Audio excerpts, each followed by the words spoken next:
I'm ready for some Warzone 2. I'm like the biggest Warzone player. That's my main thing. So I'm just super hyped to just hop on and see the new map. Yeah, seriously. It is going to be so exciting, obviously being able to get on the sticks, try it out, see how you feel about it. What are you expecting from this new Warzone? Because obviously, like you said, you've been grinding Warzone for a long time now. But what do you want to see? What are some of the changes you want made? I'm definitely wanting to see like new movement maybe, because slide canceling like the biggest thing in Warzone, so maybe like a new thing that bridges the skill gap and adds like a new level to like grind it out, Yeah. I love that. So do I. Thank you so much. Appreciate it. Thank you. Have the best time. Enjoy yourself. Thank you. I'm so hyped.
What are you most looking forward to seeing here today? I am looking forward to seeing some incredible Modern Warfare 2 multiplayer gameplay. I'm looking forward to seeing something that's familiar, but new and challenging. Yeah, a little bit of throwback, right? Are you excited to kind of replay an old classic in a new iteration? Modern Warfare 2 is my absolute favorite COD of all time. 2009, that was my very first Call of Duty that I ever owned. I am so ready to experience just that nostalgia again.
got Courage, huge creator, but we also have 3 incredible pro players, ex-pro player, but amazing creator as well coming out through here.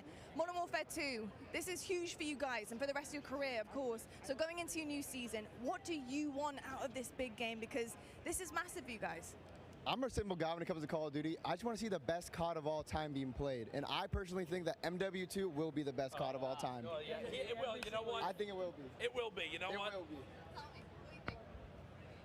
So he was saying earlier he wants like nice and fast-paced. I'm looking for the opposite. I want a nice, slow-paced game. I can sit a little further back, watch over my teammates. I'm 25 and I'm proud of it.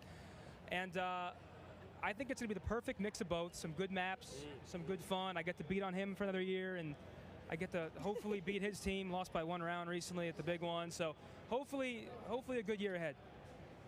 Yep. Cool. Anything you'd like to add? Yeah, I'm just looking for good maps. I mean, I want to see just a different variety of maps. I think it'd be really cool. And we could switch it up between fast and slow. I just want to see some creativity in the map. So that's what I'm looking Can for. we go play? Go on, off you Go go. on, get out of here. Bye. Thank you so much, gents.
excited to see here today?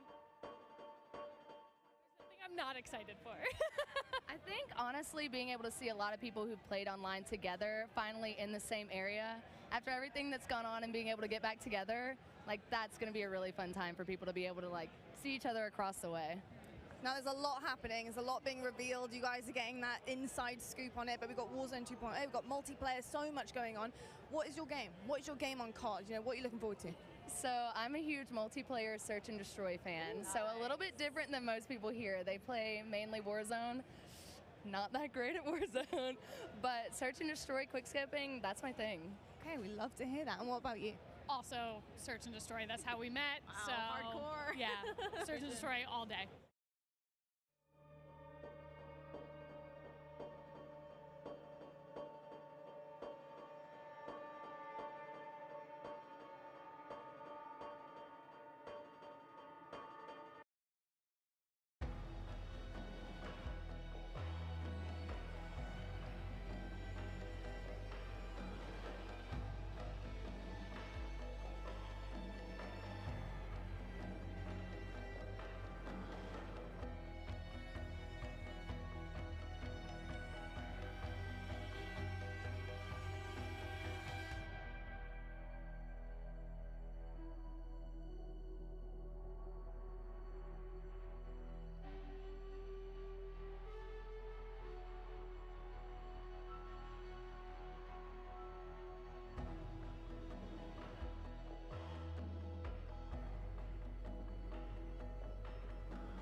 So of course here for Modern Warfare 2, so many different things that you're going to be able to test out here today. What are you looking forward to the most? I'm most looking forward to find out more information about Warzone 2 and the future of the franchise.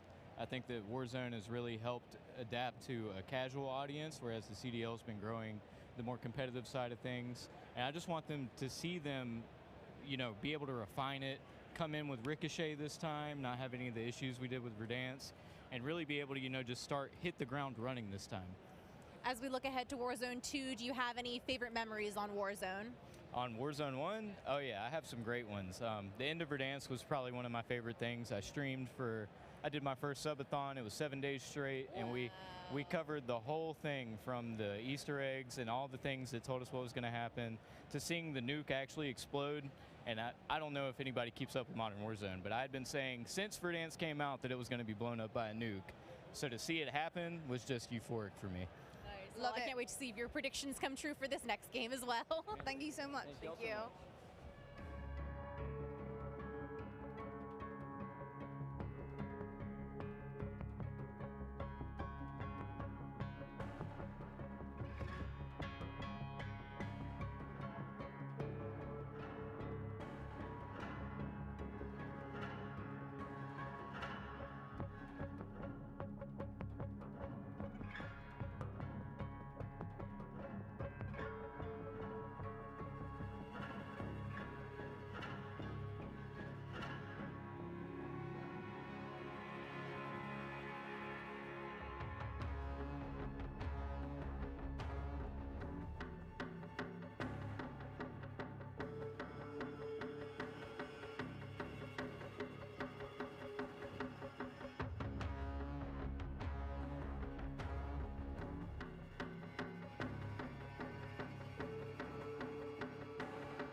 Obviously, new iteration of the game. We're expecting so many different things coming out to play here. Yeah. What do you expect out of this new game? What are you looking forward to? I'm looking forward to the Call of Duty polished feel you expect, especially from Infinity Ward. I think that was my favorite part of Modern Warfare 2019, was just how smooth everything felt. I love the field upgrades. I'm wondering if they potentially added any more. And at the end of the day, they've already teased earlier today the brand new Gunsmith 2.0. I want to see what type of crazy weapons we can come up with. I cannot wait to just lay the smackdown on all the Call of Duty League pros that are here. They're all absolute noobs. I'm looking forward to today.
All right, Swag, so good to have you guys in the building. Of course, we have Modern Warfare 2 coming up. You're going to get a chance to get on the sticks and play it. How are you feeling about this brand new title?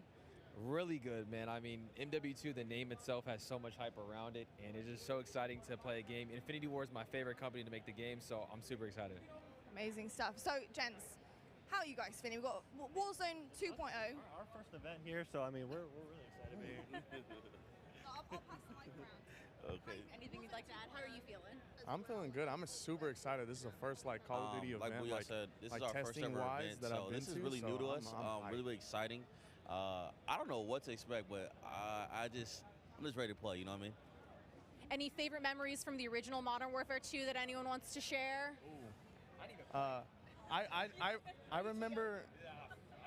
I remember the first nuke I ever got was on the map Estate, and I was hype. I was like 13 years old. Silence ACR going crazy. I mean, I didn't play it either. I went back and played it, but it was already too late. It can be a more recent memory. I'll tell you what though. I was a campaign guy. All right. Campaign boy. I was campaign. I played campaign. That's what I did. Well, I do know we're going to have a kick-ass campaign coming in. So what do you expect out of a good campaign? So if you're a campaign guy, what do you look for? I don't know. I just played it. The missions were fire, so I just want fire missions again. I ain't gonna lie. Wasn't that the one we had to crawl and be secretive and stuff like that too? I always love the sniper missions where you gotta that's what be I'm like. saying. Like, it was really dope. I love that. Well, I'll tell you what. I'm not going to waste any more time. Go enjoy it. Get on the sticks, and we'll catch up with you later to see how you feel about it. Thanks, guys.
All right, well, we get to see multiplayer and Warzone 2.0. What are you expecting? What are your big expectations from this new iteration of Warzone?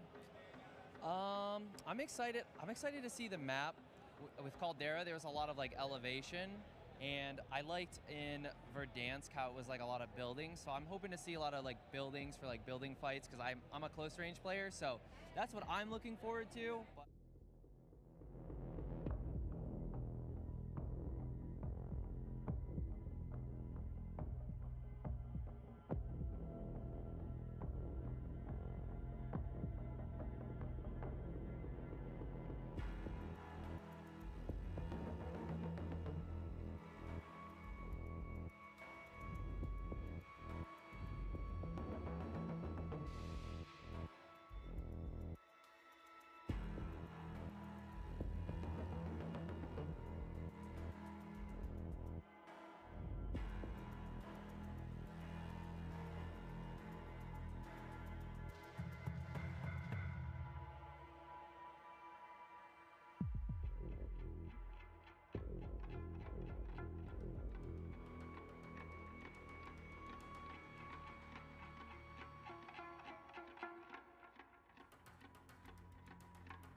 We're a team.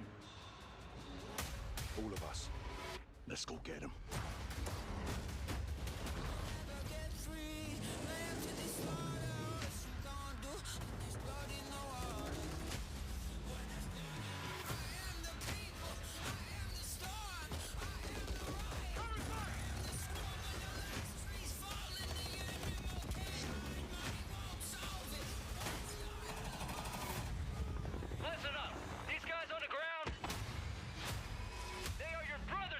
Yes, sir.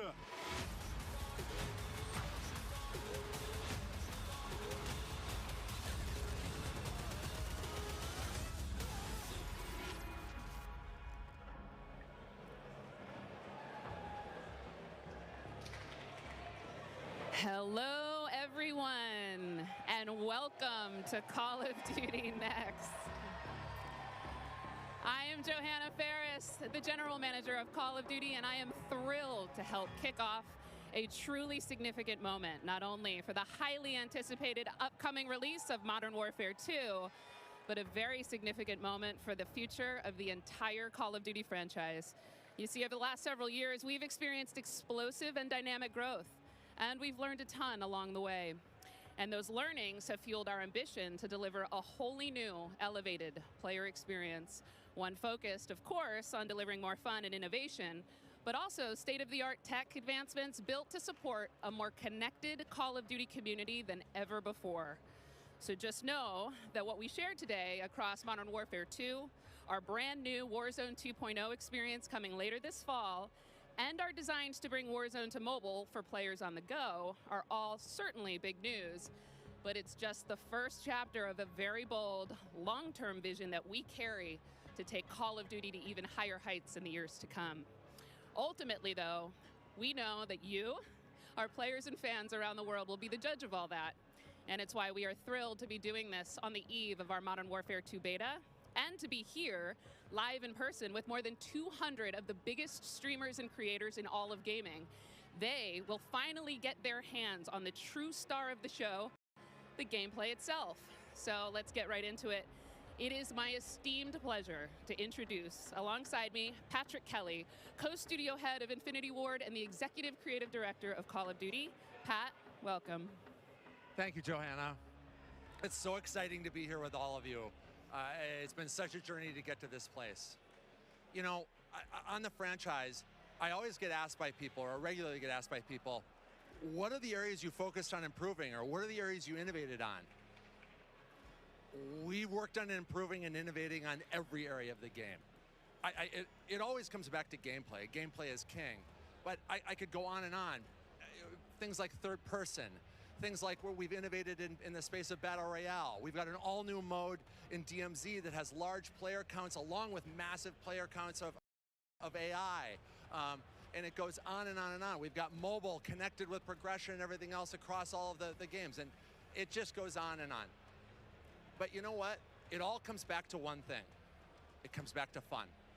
Everything we do is in the service of fun. Whether you're a hardcore player or a casual player, whether you are somebody who likes to play with your friends or you like to play alone, wherever you play it, be it on console or PC or mobile, however you play, whether you're a camper or a slayer, we've tried to think about fun for you.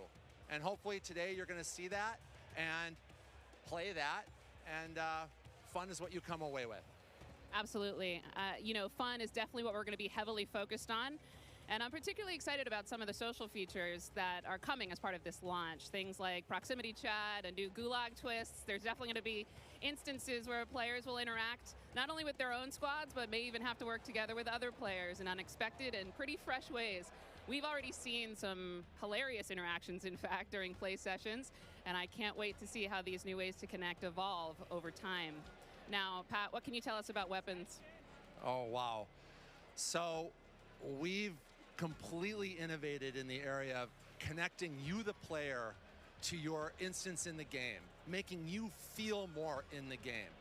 And I guess you can think about it as starting out with the camera. The camera represents your eyes, right? So connecting the camera to your body. We've done that with some inverse kinematics and some physics and other things like that. We've connected then the body to the hands on the gun. Again, with some sophisticated inverse kinematics. We've connected the gun with the actual bullets coming out of it. So now, wherever that gun is pointed, however it's pointed, the bullets are coming out of it exactly from the barrel. There's no disconnect there. And that's before I even get into what we've done with the new gunsmithing and how you build your weapons and the platforms, etc. But look, you're going to play it, and I hope you'll love it like we do. All right, well, we've taken up enough time, but before they kick us off the stage, can we tell them about raids? Yes, thank you. So with the beginning of Modern Warfare 2, and then shortly after that, Warzone 2.0, and then very shortly after that, for the first time ever, we're going to release a raid in Call of Duty. It's a very different kind of gameplay. It's very intense. We think it's very fun. And we're super excited about it. And by the way, there's one other thing I want to talk about for all of you hardcore players out there. I heard so many of you talk about what play challenges can you give us beyond just winning, which, anyway, I won't go off on that. But we've got a whole series of quests and gameplay challenges that occur when you actually win in Warzone or you hit different milestones that you'll have an opportunity to do. And believe me when I say everyone in the match will know when you're on them and if you prevail at them. So look forward to that. Big things ahead. And now, before we kick it over to Miles and team to carry the day, we are extremely excited to give you the world premiere of the Modern Warfare 2 multiplayer trailer. Thanks again and enjoy the show.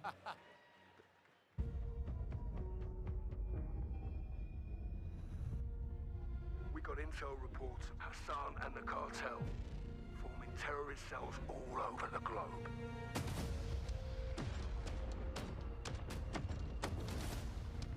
We've never seen activity on this scale before. They have an army. But we have each other. The world is a vampire.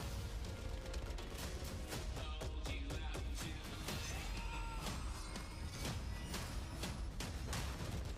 coming back!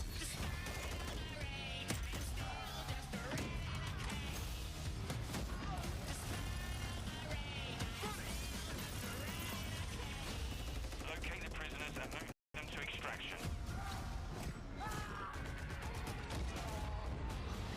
Enemies above! Field charge!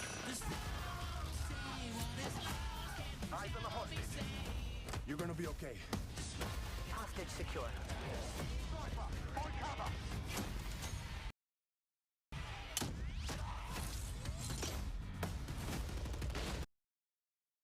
Keep going!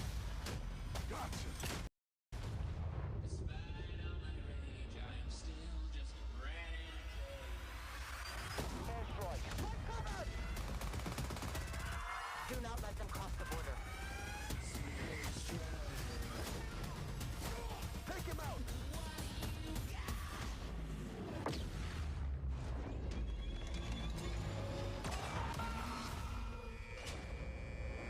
Get ready, team. We have never seen a war zone like this. The world is a vampire. They're behind us. Shot stick out. Enemy healer.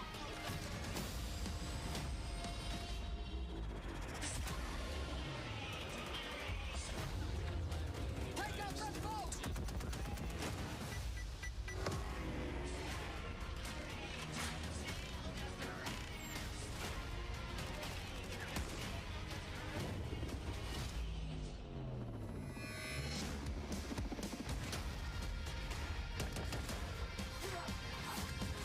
Check lock 6. Check lock 6. I'm on my way. The world is a vampire. Pre-order now and get early access to the open beta.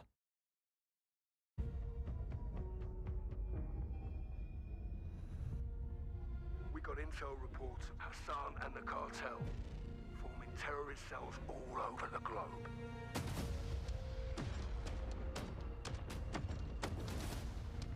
We've never seen activity on this scale before. They have an army. But we have each other. The world is a vampire. Hold you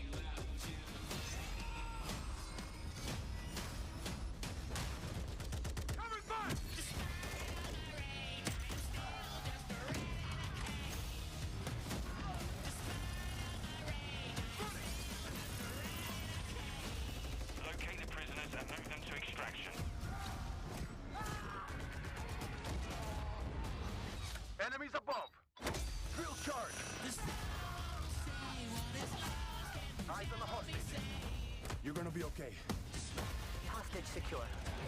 Sniper, find cover.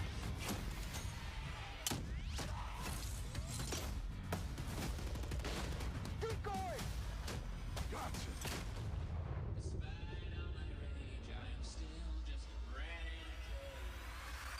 Airstrike. Do not let them cross the border. Take him out.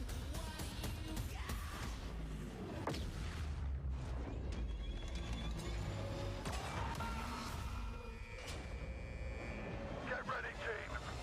We have never seen a war zone like this. The world is a vampire. They're behind us. Shot stick out. Enemy healer.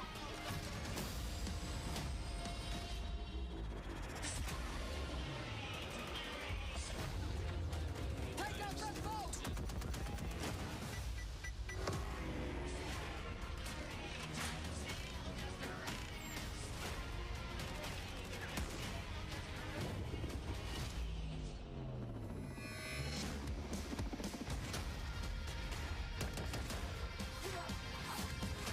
Check box 6. Check box 6. I'm on my way. The world is a vampire. Pre-order now and get early access to the open beta. And there we go, Call of Duty fans. The trailer's so nice. We ran it twice. It is all there. Everything that makes this franchise so special. We are incredibly excited to be here today. And after that, quite frankly, how can you not be? My name is Miles Ross, and I am so excited to truly be here with a few of the members of the Infinity Ward team who are bringing Modern Warfare 2 to life. Guys, we have 200 of our friends behind us who are going to be playing and streaming shortly. But before that, we also have Stephanie Snowden, Director of Communications for Infinity Ward, as well as Joe Sicker over the there, Jeff Smith, Multiplayer Design Directors here at Infinity Ward. Guys, first off, how are things evolving from Modern Warfare 2019? I mean, let's start high level, because there's a lot to get through today, guys. You saw that trailer. Let's go with the philosophy, Steph. Let's stay high level. What went into the creation of the game? You said it precisely. There is so much. This game has just so much content. It's got something for everyone, and it's really been the result of 3 years of hard work at IW and our partners across all of the Activision studios.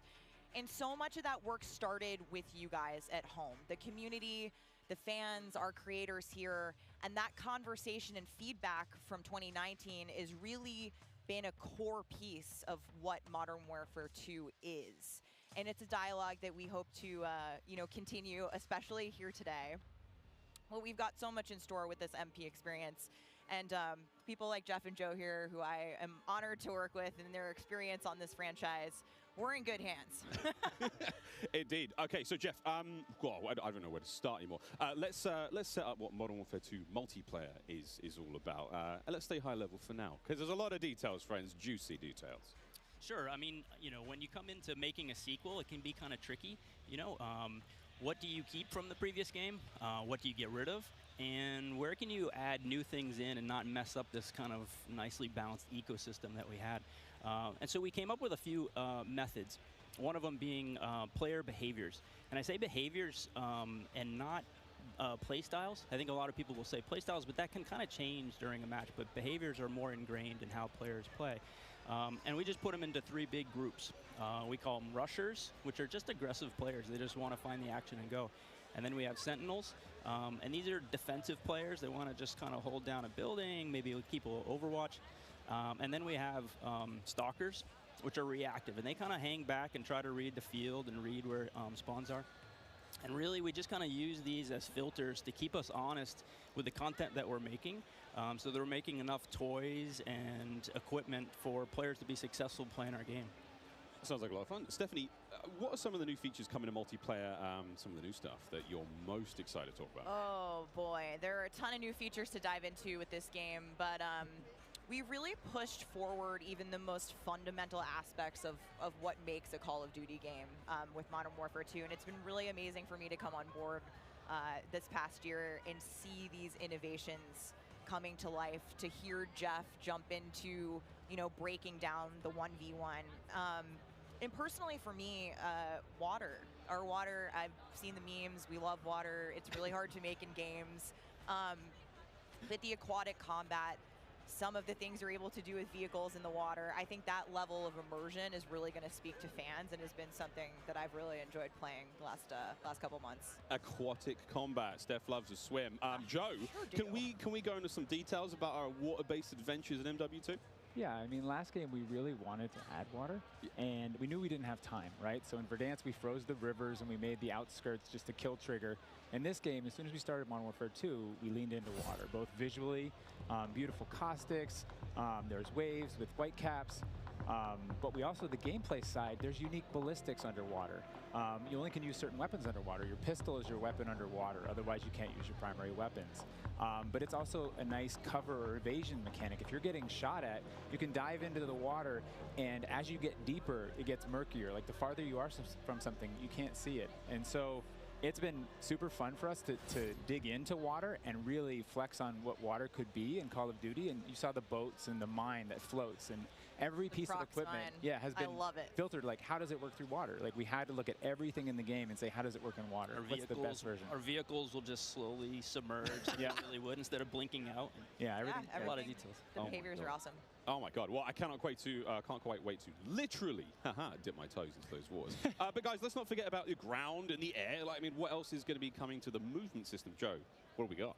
Well, you know, last game we did mount, and we had slide, and even though we're a military shooter, fluid movement is super important to us.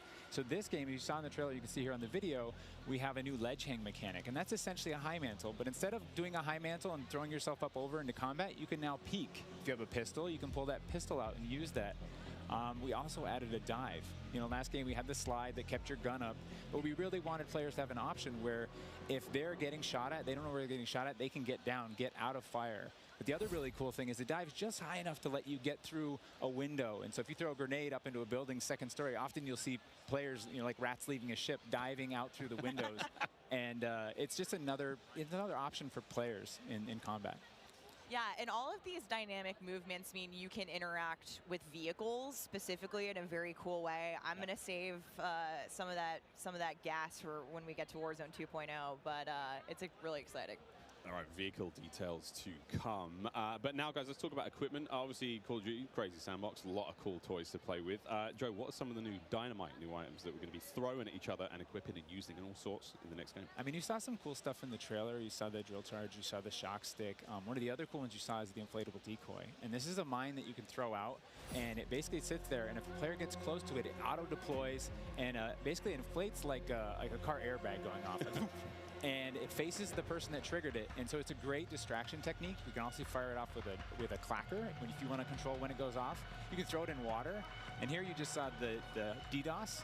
We added all this equipment into this game, and the DDoS is our kind of answer of like, hey, I'm going to breach this building. I want to go clean house, but I don't want to deal with all the shit inside. So I'm going to hit the DDoS. Boom! It's going to shut down everything, and I can move in, and clear that room. You saw the heartbeat sensor is back. It's got a new look. But it also has a battery as a balancing mechanic, so you can't use it indefinitely in Warzone. And there's so much This is the TAC cam too, which you guys just saw, which to me is a personal favorite. You can put out a lot of them, and even you can patch into your teammates, so you can. It gets a little crazy. Yeah, kind of like a sticky GoPro, but will actually mark your enemies for your team. Yeah. So I expect to see a lot of fun. There's so many with that today. So many toys and new tools that we just want players to get in and play with. I think there's something like 13 field upgrades, you know, between Warzone and Core MP, and it's pretty awesome. Oh my God! Until they all get DDoS.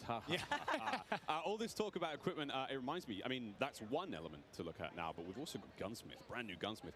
Guys, what can you tell me about it, and how will it change the way that we level our weapons and manage them? I mean, what's going on there? Yeah, so the new Gunsmith allows players to build out their weapons more smoothly than ever before. We put out some videos yesterday for the Intel drop. I hope people dig into those if you want a better look at Gunsmith 2.0. But we're really looking at unprecedented opportunities for weapon customization. And the new weapon platforming will actually allow players to unlock universal attachments through cross progression. So we saw a lot of really positive feedback from the community yesterday. This is sort of intended to, decrease the grind. You're no longer unlocking every single attachment for every single weapon. There will be some shared attachments through progression. And I'm really excited to see the streamers and the content creators jump into this today. I know we all love the gun bench from 2019, so it's exciting. This does sound amazing. So we've been hearing a little bit about weapon platforms and shared attachments. This is very, very cool, Steph. Can you dive into those details, though, Joe? I mean, what can we expect? Yeah, I can add a little bit of what Stephanie said. We had this vision last game with Gunsmith, and we were like, okay, what if you could take an assault rifle and you could make it an SMG? And that was our driving kind of like motivator for that system. And we kind of hit that. You could take it functionally through attachments, but the weapon name wouldn't change, and we couldn't change the receiver. And really, that's the key thing this game is you can go into Gunsmith, you can set up an AK-47 assault rifle with a thermal optic, with a suppressor, with a grip. And then you can say, you know what, I want to change up the playstyle of this gun. You can swap out the receiver to the AK-74U, make it an SMG, but you can keep that optic, that suppressor, that grip, they all come with. And to what Stephanie said, we have shared attachments within these platforms. We have branching progression. You unlock those guns by playing with other guns. And then we have shared attachments across all guns, and it's all to hit this vision of I'm building up an arsenal of weapons and an arsenal of attachments. I'm sitting down to my gun bench, and I'm going to make the perfect weapon for me. I think maybe the simplest way to think about it is a gun tree, and each time you hit a branch, that's a receiver, and they grow out of that. Yeah. Yeah, and that's, we wanted to ground that in reality. Functionally, a receiver, is based in that, changing the weapon type, and I think it provides a really seamless experience for players looking to build out the perfect weapon for a multitude of play styles. So you're going to be able to jump into that platform and customize however you want for, situational combat. And you're actually going to see the FJX Cinder weapon vault in action today, which is the entirely unlocked Platform 1, the M4, the Mic 4. And the weapon vault maintains its aesthetic properties across all corresponding attachments. So we've heard you talk about the Frankenprint. This is our answer. It's an extremely rare. This is a huge, project for our teams to design these, but it is the ultimate weapon blueprint. And even better, you can unlock the entire Cinder weapon vault with the Vault Edition of Modern Warfare 2. Playable in beta. Available in beta, so we can rock with that thing all weekend long. Okay, so Gunsmith looks incredible. Okay, I'm excited. I cannot wait to get into this one soon. Our streamers are going to get into this one soon as well. But first, guys, we need to hear about maps and modes. We've got our tools to play with, equipment, weapons, maps and modes, though. Let's get into this one. Let's get into the design team, the philosophy, I suppose, behind building out maps. I suppose, Jeff, this is for you. Yeah, right from the start, we knew we wanted to build another big map, not only for Battle Royale, but also for this other mode that we've been working on for quite a long time. I read about that on the internet. Yes. But, when you lay out these big maps, it's kind of a collection of all these little POIs, these points of interest. And within each of these, we've really fine-tuned that they can play large-scale core modes like Ground War, and a bunch of others really well.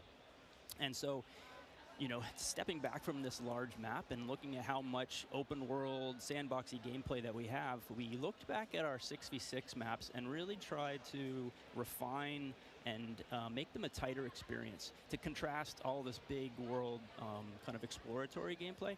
So the maps for 6v6, in comparison to the last game, they're just a little bit more straightforward, a little bit more refined, and I think fans will really enjoy how quick they play. That sounds... A lot of diversity in those maps as well. A lot of visual variety, some colorful maps in there, and I think they feel really clean. Guys, you're moving me in ways I didn't imagine to be moved today. Excellent stuff. Cry? I might. Hey, it's the first time for everything here on air. We've got some of the maps that we are going to be seeing in MW2. Starting with one, we've got a real fun one here, guys. This is one of the aforementioned battle maps. Team, can you give me some details on Sarif Bay? So Sarif Bay is this little fishing town in the south coast of our big map, and we picked this because it has such a great mix of gameplay. It's right on a harbor, so we get to show off all our boats and our new amphibious APC, and swimming, as we've already said. But what you get inside the town is this really intense urban combat with all these tight little alleyways and all this great rooftop combat. And mixed with our ledge hang, you get these really cool parkour combat action happening. Yeah, I love how you describe the rooftops there on this map specifically as like a separate ecosystem. You can kind of migrate that entire vertical. You can go up there and just hang out and fight other snipers. All right, well, that looks fantastic. Jeff, okay, so that's one of our larger maps. What about some of the 6v6 maps? I think we have some footage of one of the new maps that we're going to be seeing today, named Mercado Las Almas. Do you mind giving us some details on this one? Sure. Mercado is a little street market in a historic section in Mexico.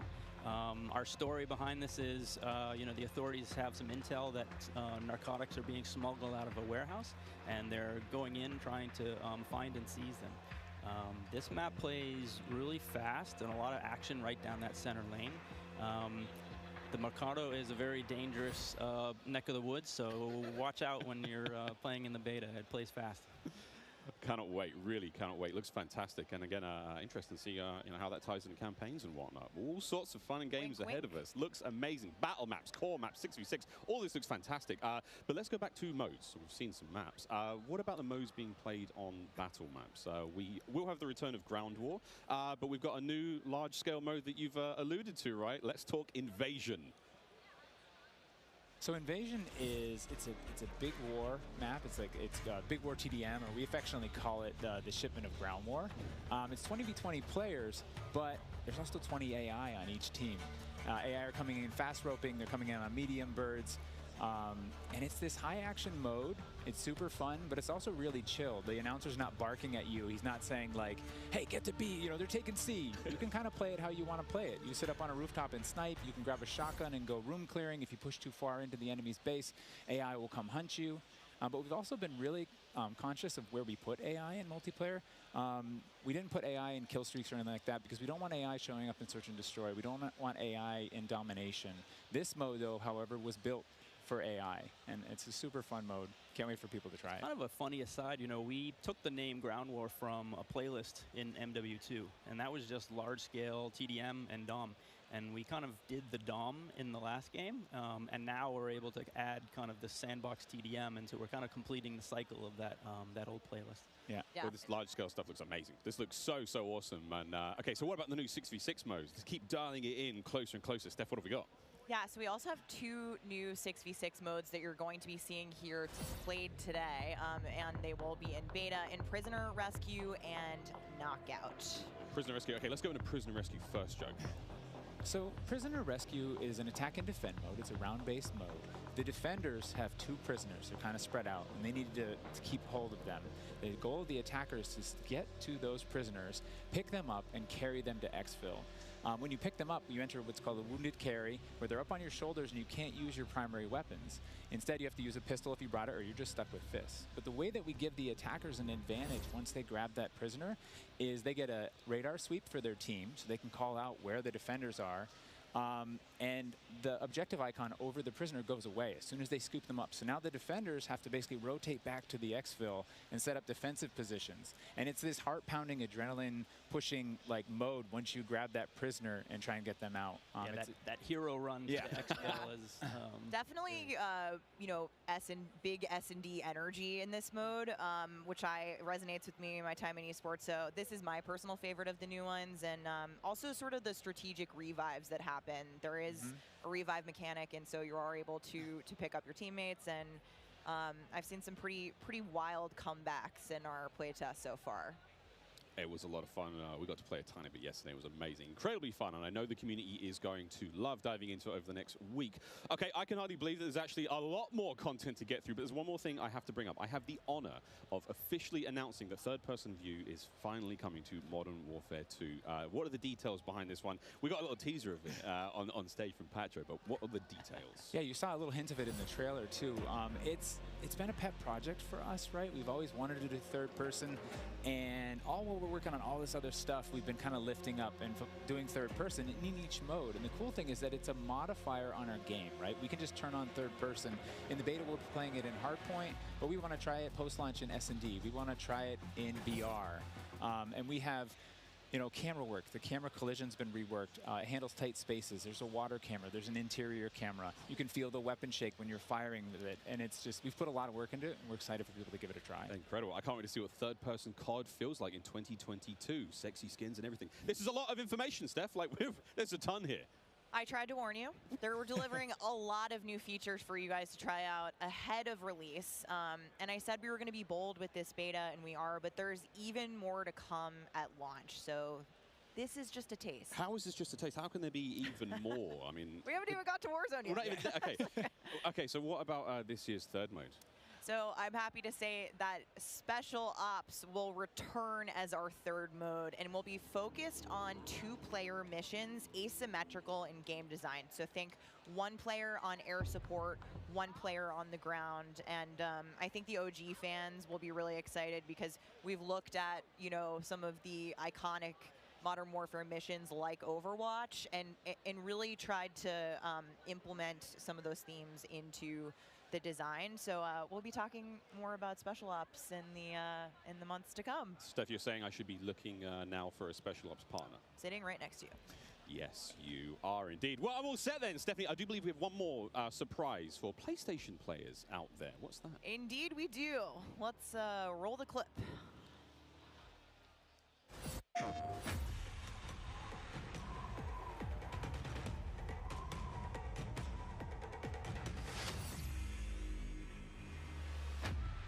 Empty-handed, I was born.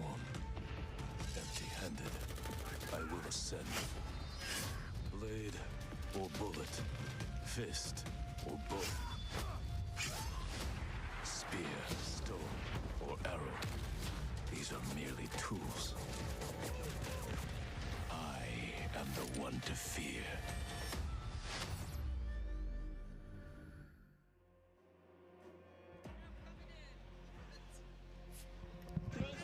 Take Miles ISO. Fix your mic. PlayStation players will receive an exclusive operator, Oni. Oni is a warrior and gun for hire, descended from centuries-old samurai clan and torn between country and family, just like me.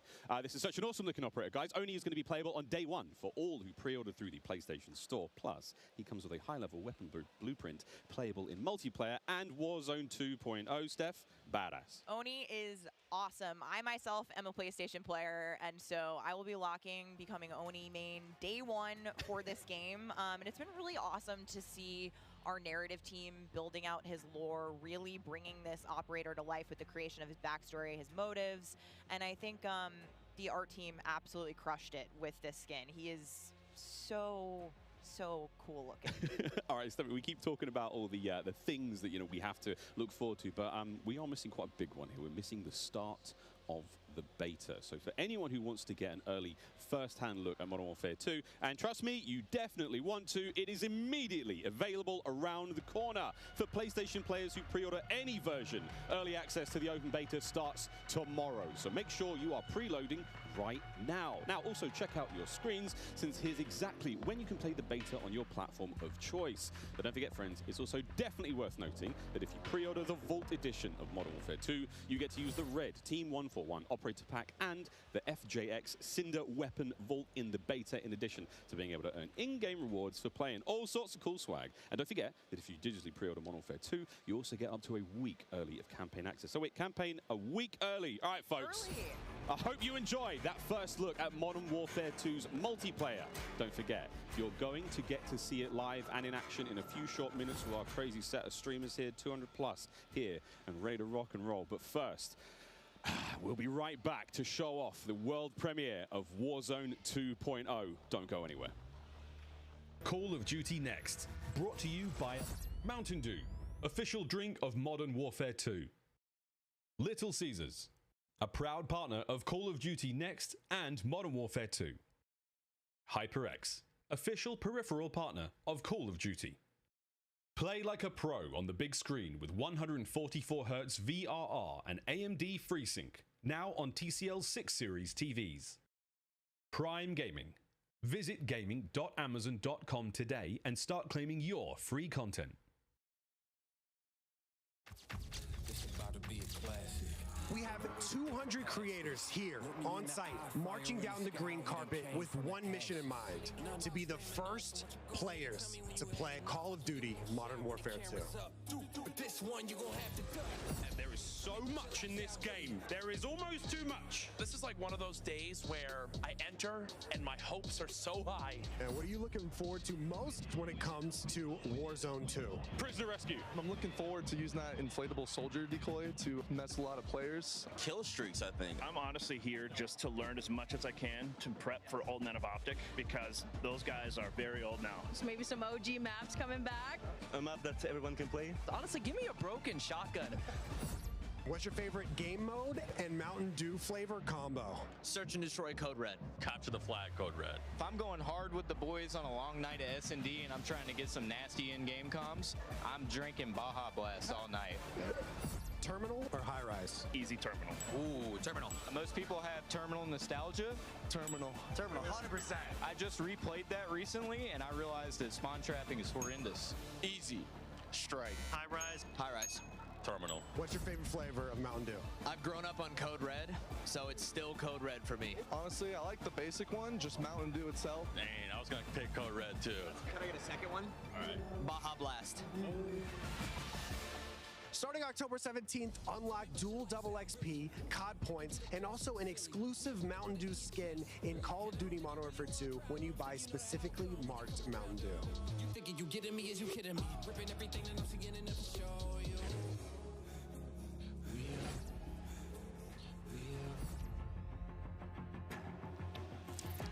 Welcome back to Call of Duty Next. The Mountain Dew green carpet. God damn, it was beautiful. A lot of fun people out there. Everyone having a good time, and some incredibly well-dressed people out there, and some definitely not. Sweaty T-shirts abound. But here we go. Welcome back to Call of Duty Next, friends. We promised it was coming up, and now the wait is over. It is time to talk about Warzone 2.0. We got a glimpse of some Warzone 2.0 in the multiplayer reveal trailer earlier today, and it does look awesome. However, we need some true experts to help out. Back at the desk here, we have got Stephanie Snowden. Joe Seacott is joining us, but of course, welcome Jack O'Hara, Game Director at Infinity Ward. Joe, how are we feeling? We ready to party here? I mean, this is a lot. We need to know everything. Warzone 2.0. Stephanie, the world cannot wait. It feels crazy for me to be up here revealing Warzone 2.0. I ended up at IW as a fan of the game, and so this moment is absolutely bananas for me. But Warzone 2.0 is everything that we loved about the original Warzone, right? Where it's based on the same experience that we all had, that fun, all of those moments, and it's a return to shared tech across the universe for Modern Warfare 2, and that's going to create a really streamlined player experience. And I think the key innovations that we discussed for multiplayer, those all exist across Warzone 2.0 as well. So we're bringing it back. It's all connected. It's the same world, and I think the players are going to love it. Oh my good God. Real excited about this one. Again, there's a lot in this one. Jack, where do we go from here? So MW2 and Warzone 2 have been developed side by side since the beginning, right? Since we started down this road, and they're part of the same universe. Like Stephanie said, they share the same mechanics, the same weaponry, and even more than that. But the centerpiece of all this, of course, is the new map that we've been working on since 2020 with teams across the globe. It brings together our philosophies on map design, it brings together new technologies in order to do it, and lots of artwork to make it happen. And we've learned so much from players experiencing Verdansk and playing in Verdansk over the first few years of Warzone, and we're really excited for them to land in Al Mazrah with their squad.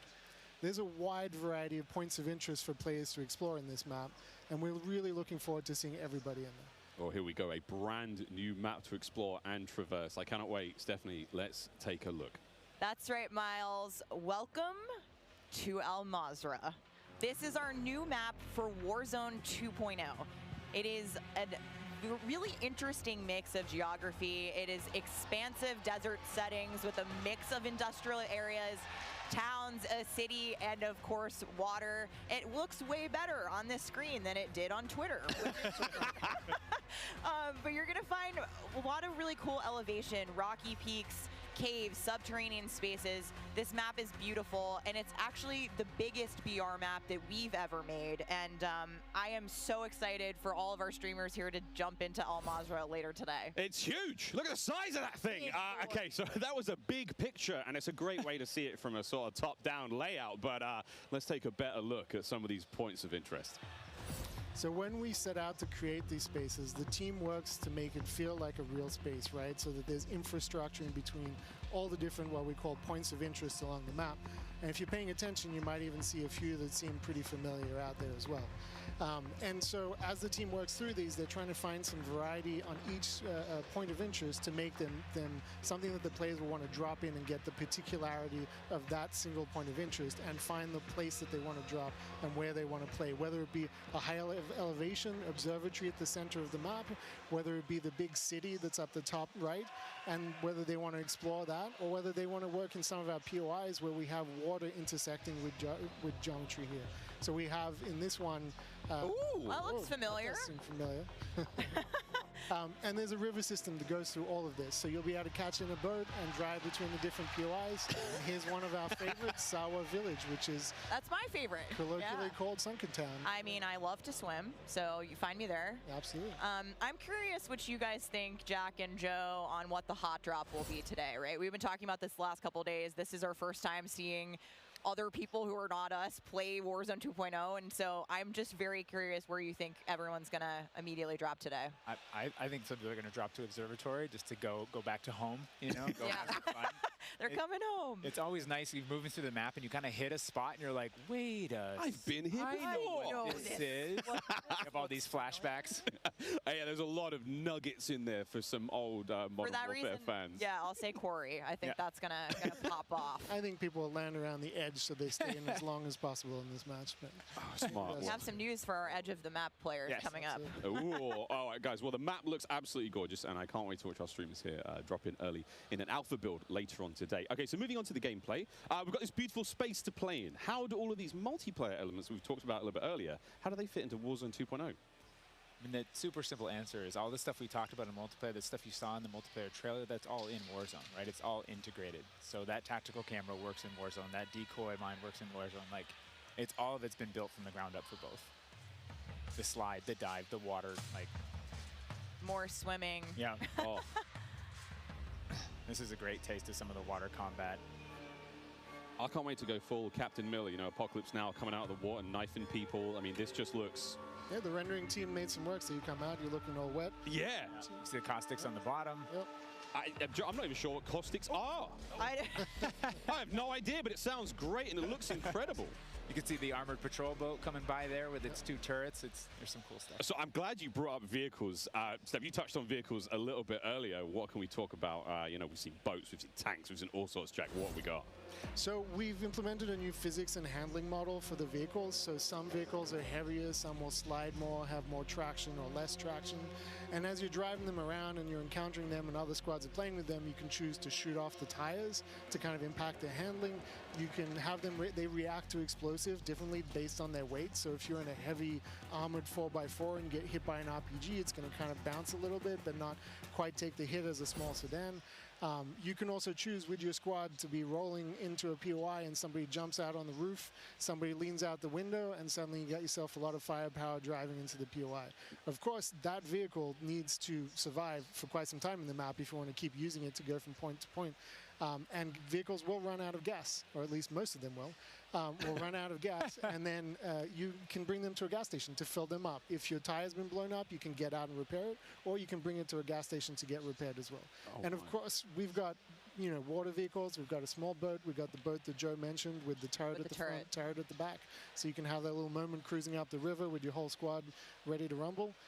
So yeah, there is so much love that's gone into these vehicles. Forgot the coolest vehicle. The coolest vehicle? The massive helicopter that you can fly around. And it's a moving platform with 3 doors. And people play. You can move a whole squad through the map. What? Wreak havoc. It is so cool. Oh my God. I mean, the fact that you can lean out of the window, you know, grab your teammates, pile in a vehicle, actually, you know, engage in battle from the window, leaning out, shooting, combat. Unless somebody blew off your door. That won't. That does complicate things, doesn't it? PTSD from Joe killing me many times in our playtests.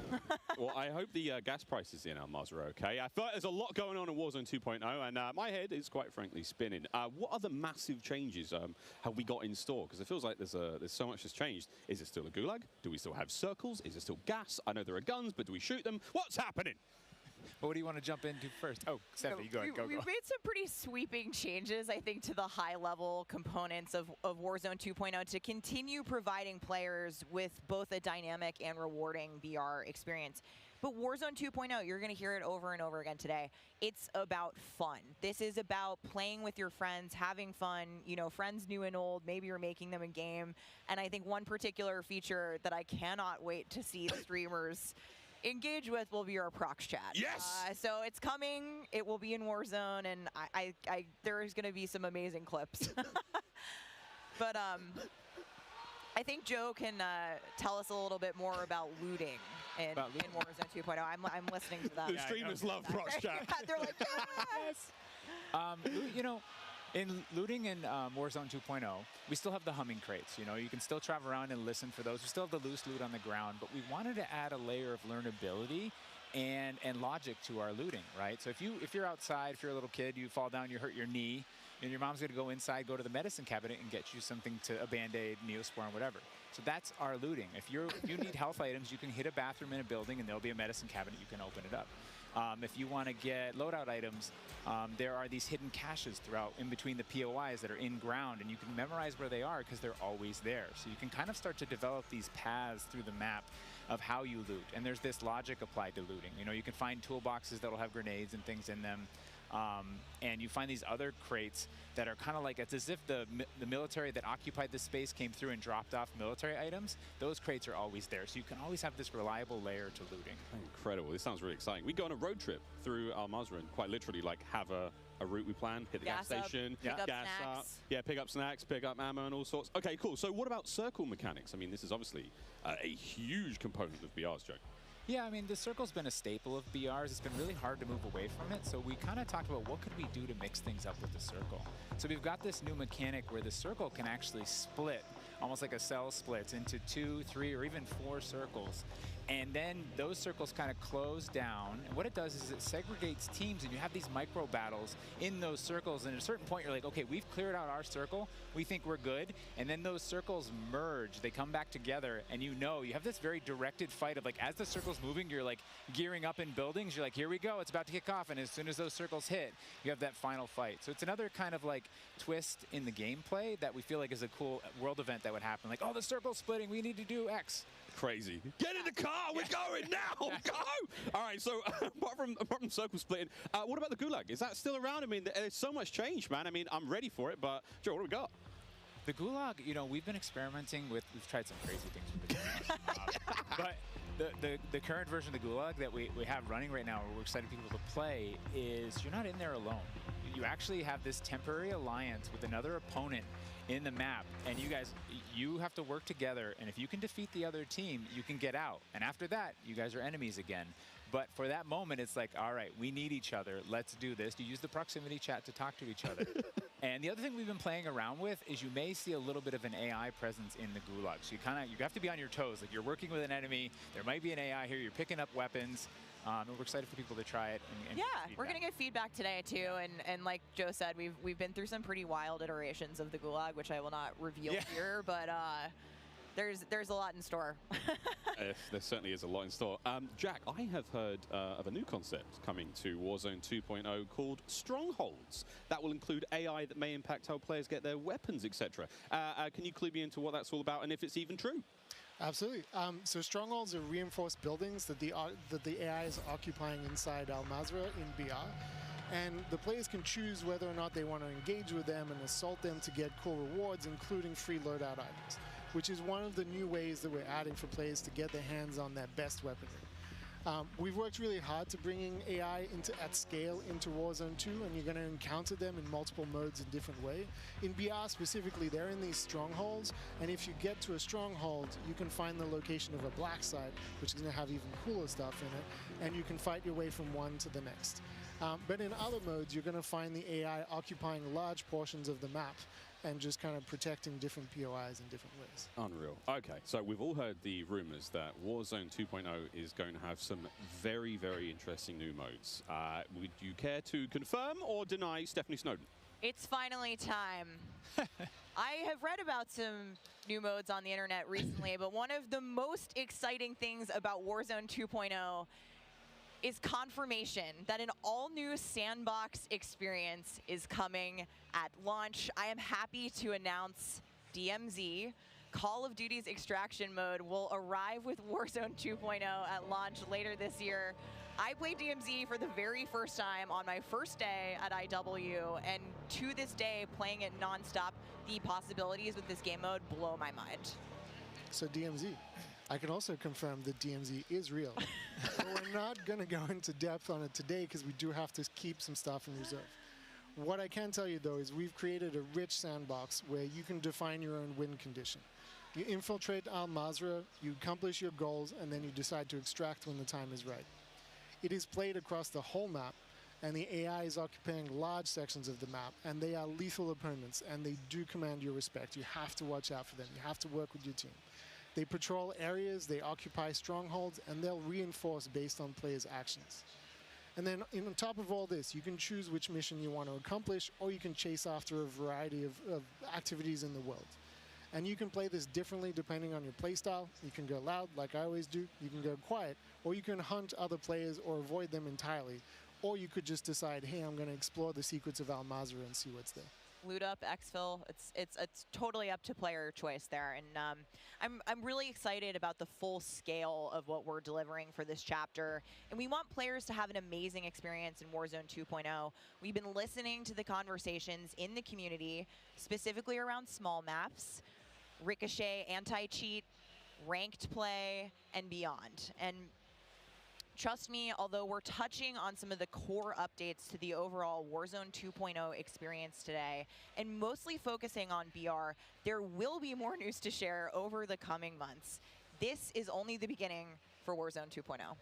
Okay, I need Warzone 2.0 and DMZ in my life ASAP. Stephanie, when? Warzone 2.0 will be free to play for everyone on November 16th. With the start of Season 1 across Modern Warfare 2. Mark your calendars, that's about 2 weeks after after Modern Warfare 2 launches. And we had 125 million players in the original Warzone, and I cannot wait to see all of you and hopefully more of you in Al Mazrah for this experience. And you will have a chance to see a Warzone 2 Battle Royale Alpha playtest happening right here behind us very, very soon. Yeah, the streamers are hot to trot. They're raring to go. We will see all of you in Al Mazrah on November 16th. But don't go anywhere just yet. Stick around, because when we come back, you'll see just what Warzone looks like when it's built up from the ground for mobile. You're not going to want to miss this, I promise. Then, after that, we have live gameplay coming at us with all of our friends set up across each and every Modern Warfare 2 multiplayer. We've got Warzone 2.0, Battle Royale. We've got Warzone Mobile. It's all happening here, ladies and gentlemen. Don't go too far. Call of Duty Next, brought to you by the GMC Hummer EV pickup, the world's first all-electric super truck. Intel, built for the next generation of gaming. Squad up sooner with Xfinity rewards. Get early access to Modern Warfare 2's open beta. Jack Links, squad up with Sasquatch. Jack Links is good with it. Eureka Ergonomic, leading designer in gaming furniture and proud partner of Modern Warfare 2.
What a jam-packed day we've had here so far. We got Warzone 2.0 and Modern Warfare 2 already good to go. But finally, we're hitting something new here. Coming into mobile, we got Warzone Mobile 2 here for you. It's me, Beef Mommy, and I couldn't be more excited to be here with none other than Chris Plummer. And Chris, what do you have for us today? That's right. Today we are proud to introduce Call of Duty Warzone Mobile. Yeah. This is the real thing, and it's on your phone. For the first time ever, you can drop into Call of Duty Warzone from wherever life takes you. Let me quickly point out the gameplay you're seeing today is still alpha, so it's only going to get better. And for Warzone fans, you will recognize this drop sequence right away. I mean, honestly, it just gives me so much nostalgia. But wait a minute, Chris. Is that the legendary Verdansk? You know, this is where Warzone gameplay was born, and we're bringing the legendary Verdansk map to mobile for the very first time from its hallmark vistas and these dense urban areas. They're just so much fun to play in. Wide open fields, ready for battle, and intimate, close quarters combat environments. There's so much variety in Verdansk. It's famous for good reason. Teaming with fan favorite locations like Boneyard and Superstore, even TV station. Well, I'm getting classic Call of Duty Warzone flashbacks here. Can you tell us more about the gameplay? Or, you know what, maybe just give me your phone real quick. Maybe I can see for myself. No? You know, the team has a passion for delivering the most authentic Call of Duty experience possible for mobile devices. From the way you aim and move to the weapon handling and the control responsiveness, all these critical little details combined to make Call of Duty Warzone mobile feel best in class. We've made sure that the physics, the feedback, the sights and sounds, all those essential little touches are smooth and accurate. It's about creating an experience that's so true to form, you can imagine feeling that dirt compressing under the soles of your boots with every move. Or imagine those tiny shockwaves of recoil moving through your entire body with every shot. In Warzone Mobile, these are the kind of details that we care about that make the combat feel airtight and authentic.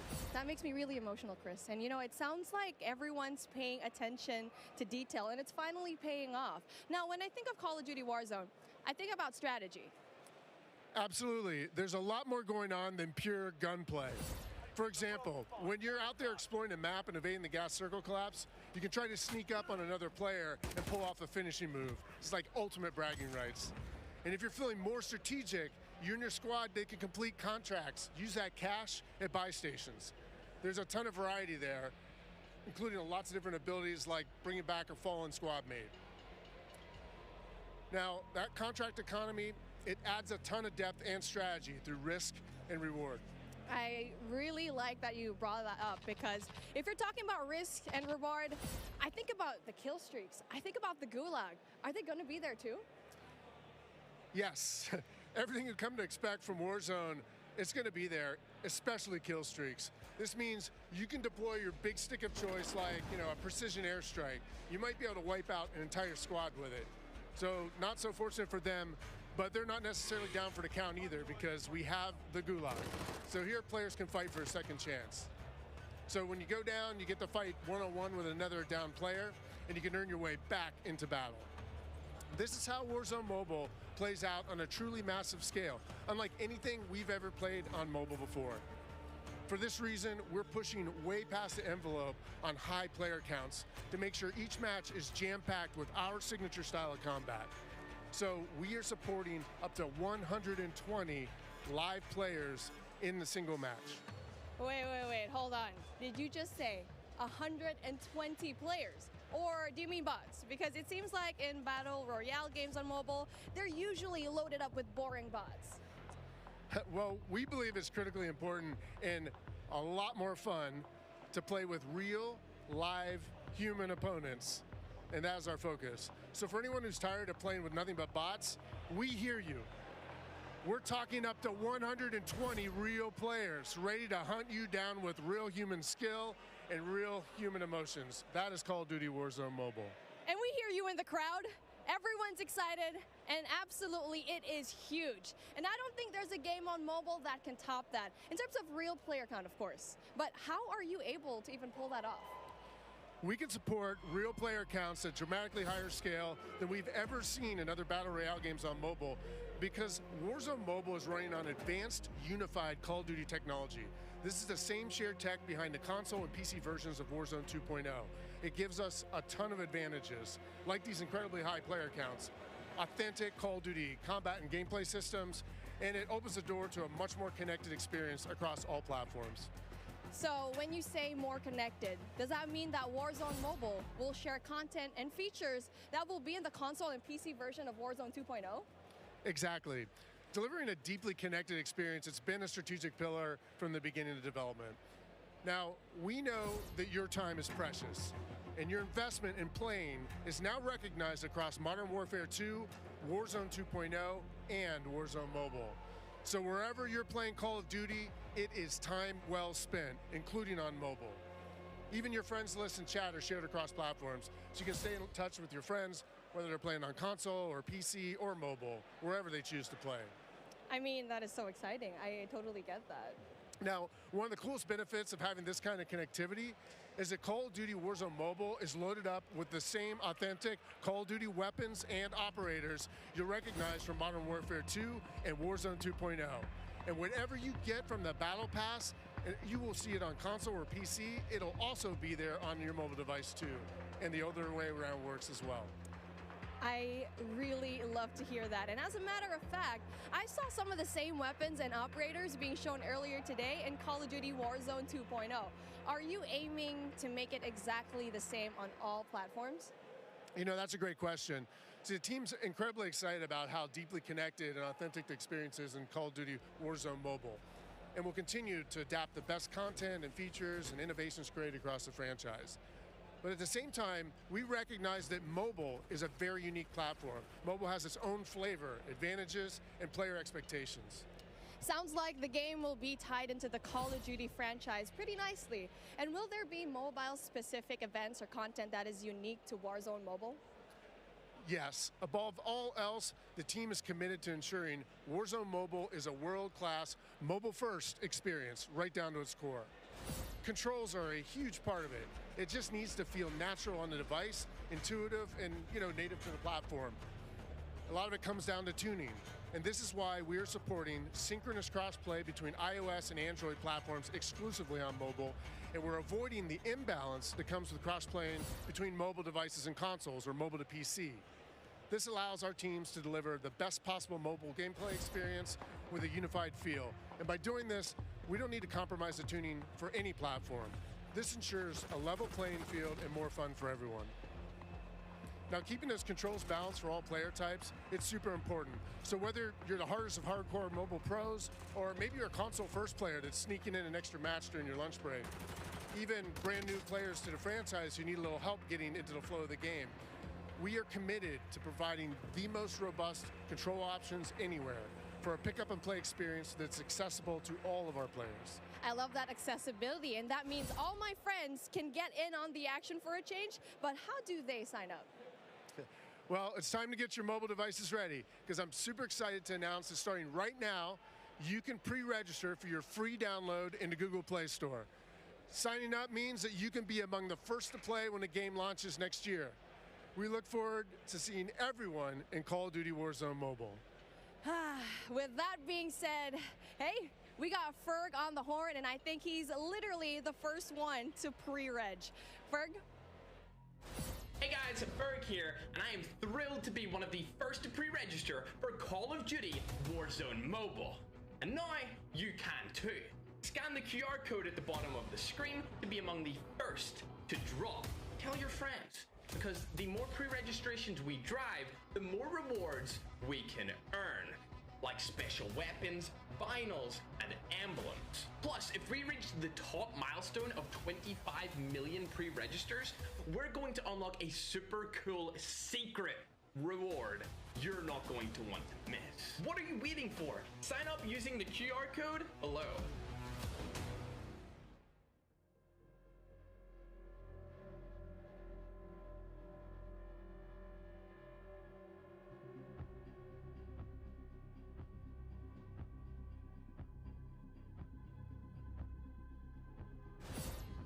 We are back. It's Miles here, joined by Maven, Alicat, and Nameless Studio. What? Oh, guys, the adults have left us alone on the desk, and now it's our time to have some fun.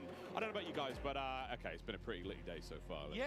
Where do we even start? I mean, dude, mobile, bro. It's a new era of Call of Duty. Listen, Miles, I've been addicted to Call of Duty for over a decade. And you're telling me I could be in the airport playing Warzone now? Back in Verdansk? That's lit. Also, Al Mazrah looks absolutely incredible. Oh, it's insane. There's no shortage of crazy stuff coming my way. Ali, Yeah. I mean, lay it on me. Multiplayer for Warzone, for Modern Warfare 2, insane. It's incredible. We actually got to load up with some of the players yesterday in a little bit of a pre-test, and loading into Gunsmith 2.0 was actually so aesthetically pleasing, and I think everybody at home, once they also get their hands on it, they're going to love it just as much as we do here. Truly.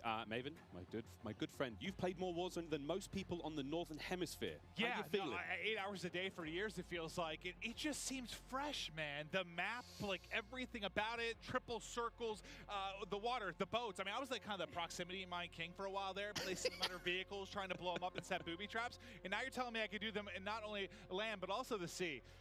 I'm with it.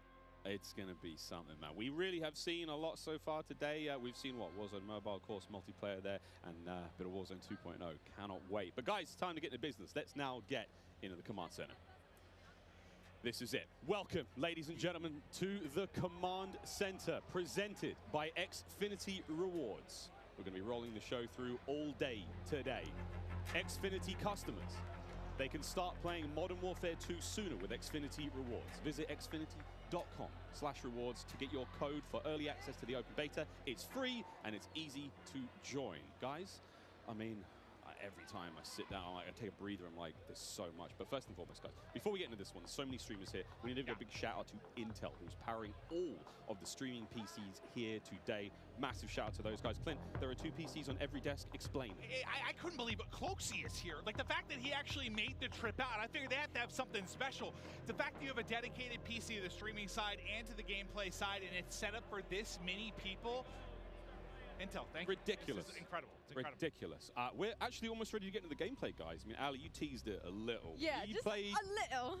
a little, yeah? We played a tiny bit. I can have an accent, too. She did. I'm getting mocked here. My bloody desk. We got to play a tiny bit yesterday. Yes. It was pretty fun. But now we get to watch 200 streamers, some of the world's finest, quite literally from almost every part of the planet, coming together here in this crazy top secret location. What can we expect?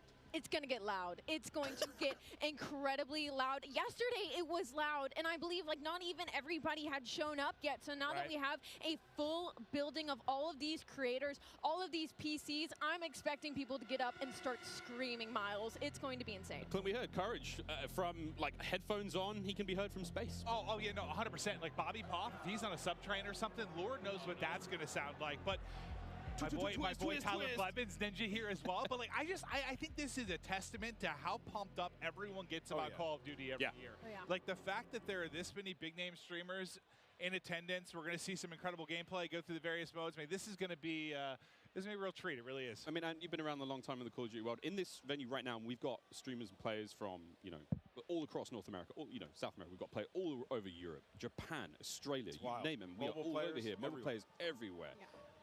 How do you describe the vibe in the room right now? I mean, it's just incredible. It's a bunch of homies who love Call of Duty all in one room getting ready to grind. And, I was talking to them earlier. I was walking around doing the round saying what up to everybody. They're going hard, right? Like, I was talking to some of the Warzone guys, Repulse. He's like, I'm here to fry. Zuma's ready to go. So I'm interested to see them with these new weapons and the Gunsmith, what they come up with, especially our new game modes like Prisoner. It's going to be lit. Listen, as much as they're here for their love of Call of Duty, they're also here because they want that banger clip. Like, everybody wants, like, like, you're trying to go out and fry some of these big names, get a clip out on social, your YouTube, whatever it's going to be.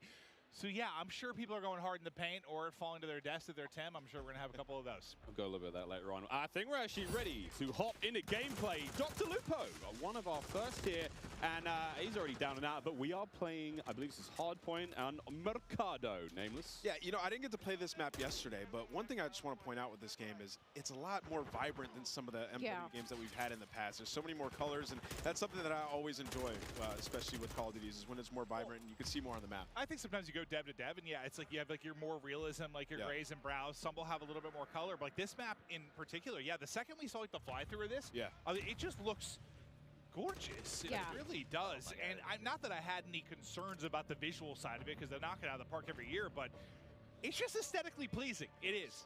It's very, very pretty. That is, of course, Dr. Lupo. You can watch him stream this live. Every single member of the crazy, I don't even have a name for it, the stream pit here, COD Next, all of them live on their own channels, and unreal, man. Yeah, it's unreal. I mean, all these guys are going hard. You can see he's locked in. Talking a little bit about the game and the movement, though. When I first hopped on yesterday, the movement felt so much different than Call of Duty's in the past. You know, there's not that slide cancel. You got to complete your slide. The dive mechanic, it plays out so much different when you're going into a gunfight. You can dive out of a window. Miles, it was a lot of fun. We were getting into the mix. We really did get into the mix. I'm going to tell this now on air in front of God knows how many people, but last night, Ninja wasn't in the venue. I played on his setup. He wasn't quite here yet. And I found there is an in-game, like, whisper feature. So I was sending messages to other creators as Ninja, talking horrendous, man. Like horrendous trash talk. All very good-natured friends of mine, you know, but I'd be kind of weird to get that from Ninja, right? Yeah, does Ninja know you did this? He has no idea. I walk up and slap him. I walked past him today and I was like, "Good morning, dude. How you been?" He's like, "Hey, man." Not a single word. Ali, not a word. But not a word. I actually got into a game against you specifically. I was on, I believe, Nate shot streaming account. I don't believe that he's here today, but I was getting disrespectful with some people on the map, and I believe that you were in my last game, and the second I killed you, you left. I remember looking at the leaderboard, and that wasn't me. That was Ninja. A quitter, Miles. That was Ninja. Over to Courage now. He's having a good time. And, you know, we're Listen, he is, as much as he's like a fun, good-loving, like everyone takes a Jack, it's just like this great-natured guy. He is one of the most competitive human beings I've ever met. Like, he gets pissed, bro. Passion. Raging passion. And look, it's me on the right-hand side. No, it's not. It's Ninja. And I will have to say, to test to what Ant was talking about earlier, about the game mechanics, something else that I noticed that I don't feel like I felt in other Call of Duty games is how kind of realistic the movement with your gun is, if that makes sense. Like, there's obviously always going to be recoil, your attachment's always going to mess with that, but when you peek corners and stuff, the way your gun moves with you is very, very realistic, and I think that's going to be something a lot of these players are going to notice and have to get used to very quickly. And you saw a taste there of when you're spectating a player, you get that kind of like over-the-shoulder, like tactical camera view, and it just adds this insane level of like, it's like realism, but like it just looks so exciting to watch. And when you're, you know, enjoying like, you know, maybe seeing your teammates play or whatnot, it just looks so cool. It's a nice new feature here in the game. And sorry, Clint, this is the new knockout mode. I don't think you might not know what this means. I haven't seen this one yet. I haven't played it yet. Yeah. No. I mostly, I was watching some of the guys play. I just wanted to kind of live react and enjoy it. Yeah. Like, there's so much new stuff. Like, I've just been looking forward to seeing what's going to be on the table. But let's see if Jack can actually step up this time. No, not going to happen. Just getting destroyed. I'm sorry. Superior positioning, Jack. You are awful. Oh, was that too hard? He's my. No. No. Yeah. Okay. He's doing the classic. He's going to a set. He's doing the classic. It was something else. It was something else. It wasn't. Oh, my sensitivity or something? What is it? No, Jack. Wherever he's spectating is using my favorite SMG, by the way, too. And I think that's the Hurricane. The Hurricane. What do you think, by the way, just about the changes to Gunsmith and now having 5 attachments and not having, you know, so, you know, I saw the rumblings on Twitter and stuff like that. I think it's amazing, though. I mean, when we jumped into Modern Warfare in 2019, when they introduced the Gunsmith, it was a lot to take in. But now everybody's familiar with it, especially grinding Warzone, switching up those attachments. And it's just a better version of that. Seems like a good middle ground, It's just a better version of that, right? Like, the gun moves around with you as you're in there. You can switch out all the different attachments. And, you know, for the class of weapon that you have, like, you can change it up. Turn an M4 into an SMG. Like, that's really cool. Oh, that was nearly a snap. That was nearly gross. One of the the all-time greats in the competitive Call of Duty. One of the maybe the, if not the. Yeah. Yeah. I don't know why I said it that way. Like the all-time great. Yeah. Ross, he's the greatest. But there we go. Swag now getting involved as well. And to your point, Ali, about Gunsmith. I mean, it's at this point in time, obviously, it's quite hard to recognize, but that is a part of the M4 platform right now. That's his primary weapon. Yeah, I mean, it's awesome. Like, you can switch it up. Like, you can make it into a sniper, I think is what I heard at that point as well, right? So it's going to be crazy. Even with the AK, turning 74U, just make some crazy different loadouts. You know some of these guys, J-God's going to have so much fun with that. 9.5-hour-long attachment video from J-God. Oh, God. You know, he's so excited about that. And I want to talk about the map aesthetics for a moment and, like, the layout. Is the rooftops, like the new ledge, how you can jump and then you can hang off the side of the ledge. That was a new thing that you can add into this game. you can jump from rooftop to rooftop, and like you can jump further than you think. And I found that out very quickly. Like I would get to an edge of rooftop, and I was like, I wonder if I can make this jump. You can make the jump. You can make it across like the map if there's tall buildings. You can make it across the map without ever having to touch on the ground. And I think for snipers, that is going to be their absolute playground. Speaking of snipers, Partager now, who's having a great time here. I mean, we've seen a lot, Clint, of the weapons so far, but surely a sniper. Well, I heard Partager too. Like I stepped up. I think it's when he was first walking in. He was walking with an Irrational into people, and he was like, I'm going hard, bro. Oh, yeah. He's like, I'm going hard. I could just hear, like, the competitiveness in him. He's looking hard. right. And this knockout game is not going very well for the red team right now. Partager's team obviously winning this one. Again, secure the grab, the money bag, hold on to that bad boy. And, oh, I forgot, friends, here at COD Next, it's all going on. Mobile gaming right side of your screen. We've got all of it going on. Really, a celebration of everything that is Call of Duty, and even Courage, he may have just sworn. Do you see the gloves on the thumb? Yeah, they're Professionals, true professionals. Wait, I probably need to get this. I've been playing some COD Mobile, Diablo Immortal. Like, I've been grinding more mobile games. I have my iPad, and I'm loving it. Do I need to get little thumb sleeves? I think you should, yeah. You know, sometimes it gets a little bit slippery. I need thumb sleeves. What are they called?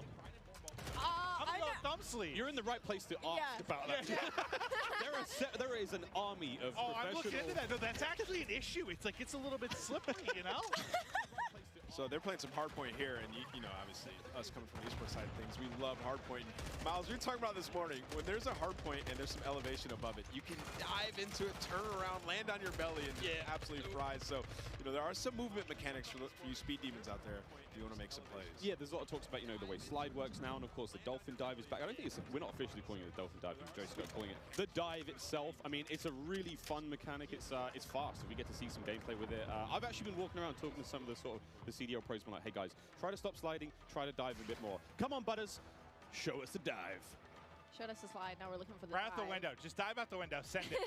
And all the windows are built to be diveable through. Like, that's the way the game is. That's what Joe was kind of saying, right? Like, they've seen it so much in playtesting, and Nate goes into a window. Like, everyone spins it out. So you think like all the exciting moments you're going to have. Oh, here we go. Butters is going to be sniping there. So we have the Hurricane. She's running overkill. That's going to be one of the M4 platforms, and the snipe on the other side. He's and testing the mechanic. Look. There we go. Testing things out. Trying to find the sneakiest, fastest way across the map. Yesterday. I couldn't. I was trying to see if I could break the slide. No slide. Well, that works out. Yeah, look at her face. Ooh. She's just like going around, testing out the movement. Someone just runs right in front of her. That works out. Give me a freebie. You know what I'm noticing on this map that I actually like a lot? Not as many doors. Just running through. Not as many doors. I think in general is the overall vibe. I mean, most of the maps we've seen so far, quite small, very fast-paced. Again, Jeff talking about that, you've got a very distinct feel. So it's like the battle map is very large. Yeah. Way more intense action. Of course, there's like the evasion stuff. 6v6 is a totally different flavor. I mean, that obviously excites us more than maybe it should most. Oh, I mean, we love it, right? Like we're here to see people go hard, try to win, be competitive, and okay. Another thing, we're seeing a lot of elevation on some of these maps too. The snipers are going to be in heaven. Yeah, I think it's max 2 stories, I believe. I could be completely wrong there, but hit it. Hit it. Also, look at that little stock. Did you guys use the sniper yesterday? Yeah, right? No, I didn't. I used it for a whole the cutest little stock I've ever seen. It was so fun. I think we were in the same game, too. Yeah, I was in the back sniping the whole time. I can't wait for the sort of like anime skins and stuff like that, my cute little stocks. Of course, we can put skins on individual attachments now when it comes to making some very handsome looking weapons. Oh, Dylan Price, speaking of handsome. Oh, also something we haven't talked about yet is the way the perks work. I love the perks because system. it reminds me of back in the day, the specialists. When as you get kills, you get more perks. As time goes on, you're gonna have 2 base perks. You can pick whatever you want. As time goes on, you're gonna get another perk. As time goes on, you're gonna get an ultimate perk as well. So it's actually it's completely new. They've redone it, and it's gonna be sweet. Well, the reason I think I haven't really played it yet to deal with it too much to see like how vastly different it makes the gameplay, but I know for a lot of us, when you're playing like the multiplayer experience, I feel like you get a couple perks you like, and you just sort of pick those. They're your go-to. You don't really think about it, right? Like, you figure that out in the first couple days or weeks of playing the game. Those are your perks.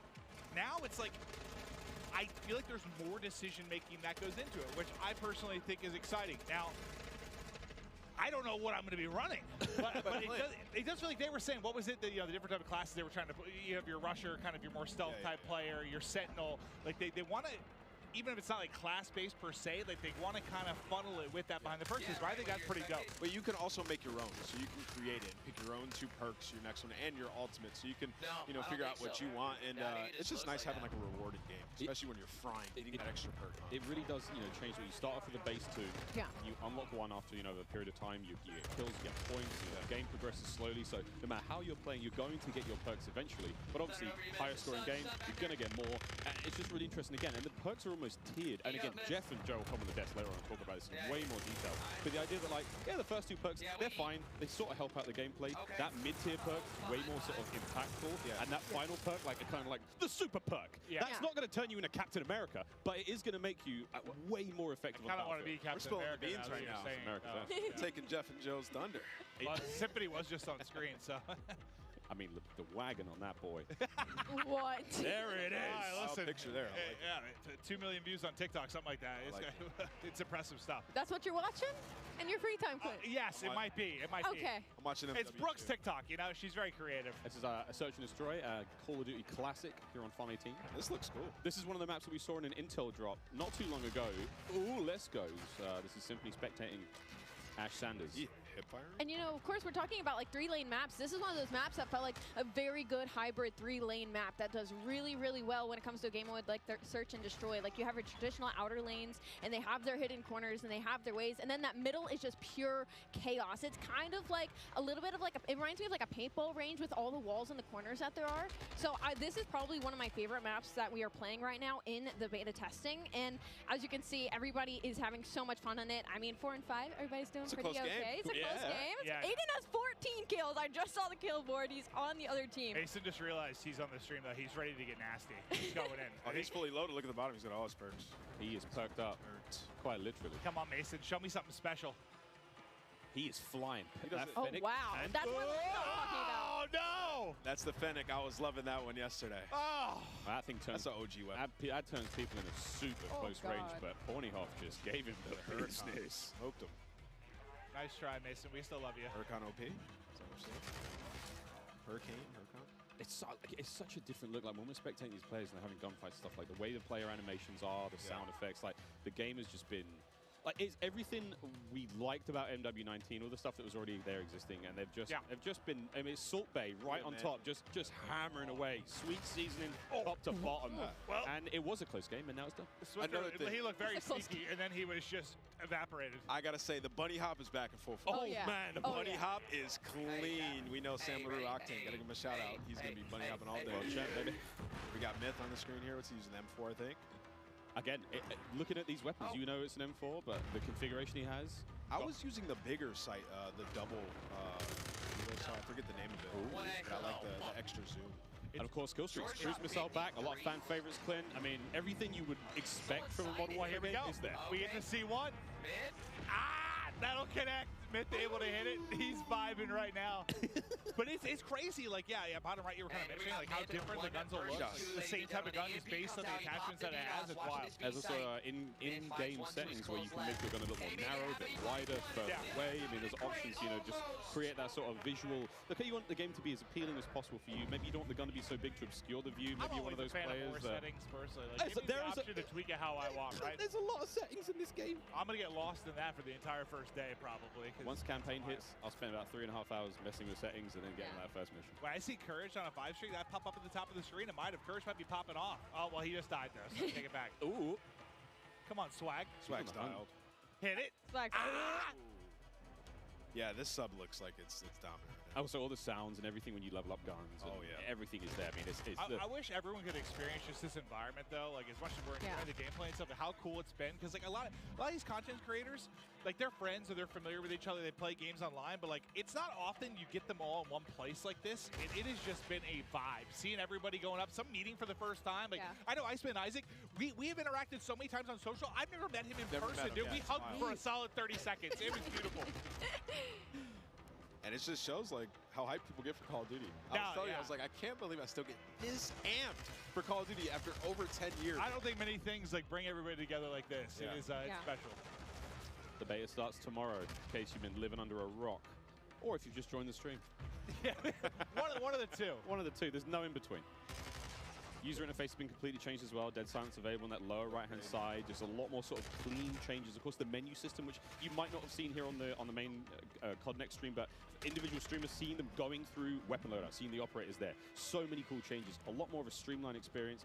It's sexy. That's not a lot of ways to describe it. I love that, especially like when you click start, you go and you look at your loadout, you switch weapons. It looks good. You can see everything. It's just right in front of your face. You know exactly what's there, digestible, and that's what you need. It's such a fast-paced game like Call of Duty. It's digestible. I also quite enjoy that like it doesn't obscure too much of the in-game screen. So if I'm hitting pause, I'm checking stuff out, I still have some kind of like situational awareness when I'm in-game. Yeah. And I will say in terms of balance of like ARs and SMGs, of course, this is all of our first peeks into it, but they've looked pretty balanced so far. Like the SMGs have been absolutely disgusting up close, whether the AR gets first shot or not. And at long range, the SMGs haven't been ripping as well. The recoil gets insane at that sort of range. So I feel like it looks like the gun balance as well, regardless of your attachments and what configuration you end up coming with, is fairly much there. I love that because, I mean, it just feels like sometimes it turns into this one gun that can do everything. Yeah. Right? And I think everyone appreciates a little bit of variety. Like an AR that's feels like quite an AR, literally what this game is, because you could change your gun up to whatever you want, right? So well, in a way, yeah. But like, I think to Ali's point, like,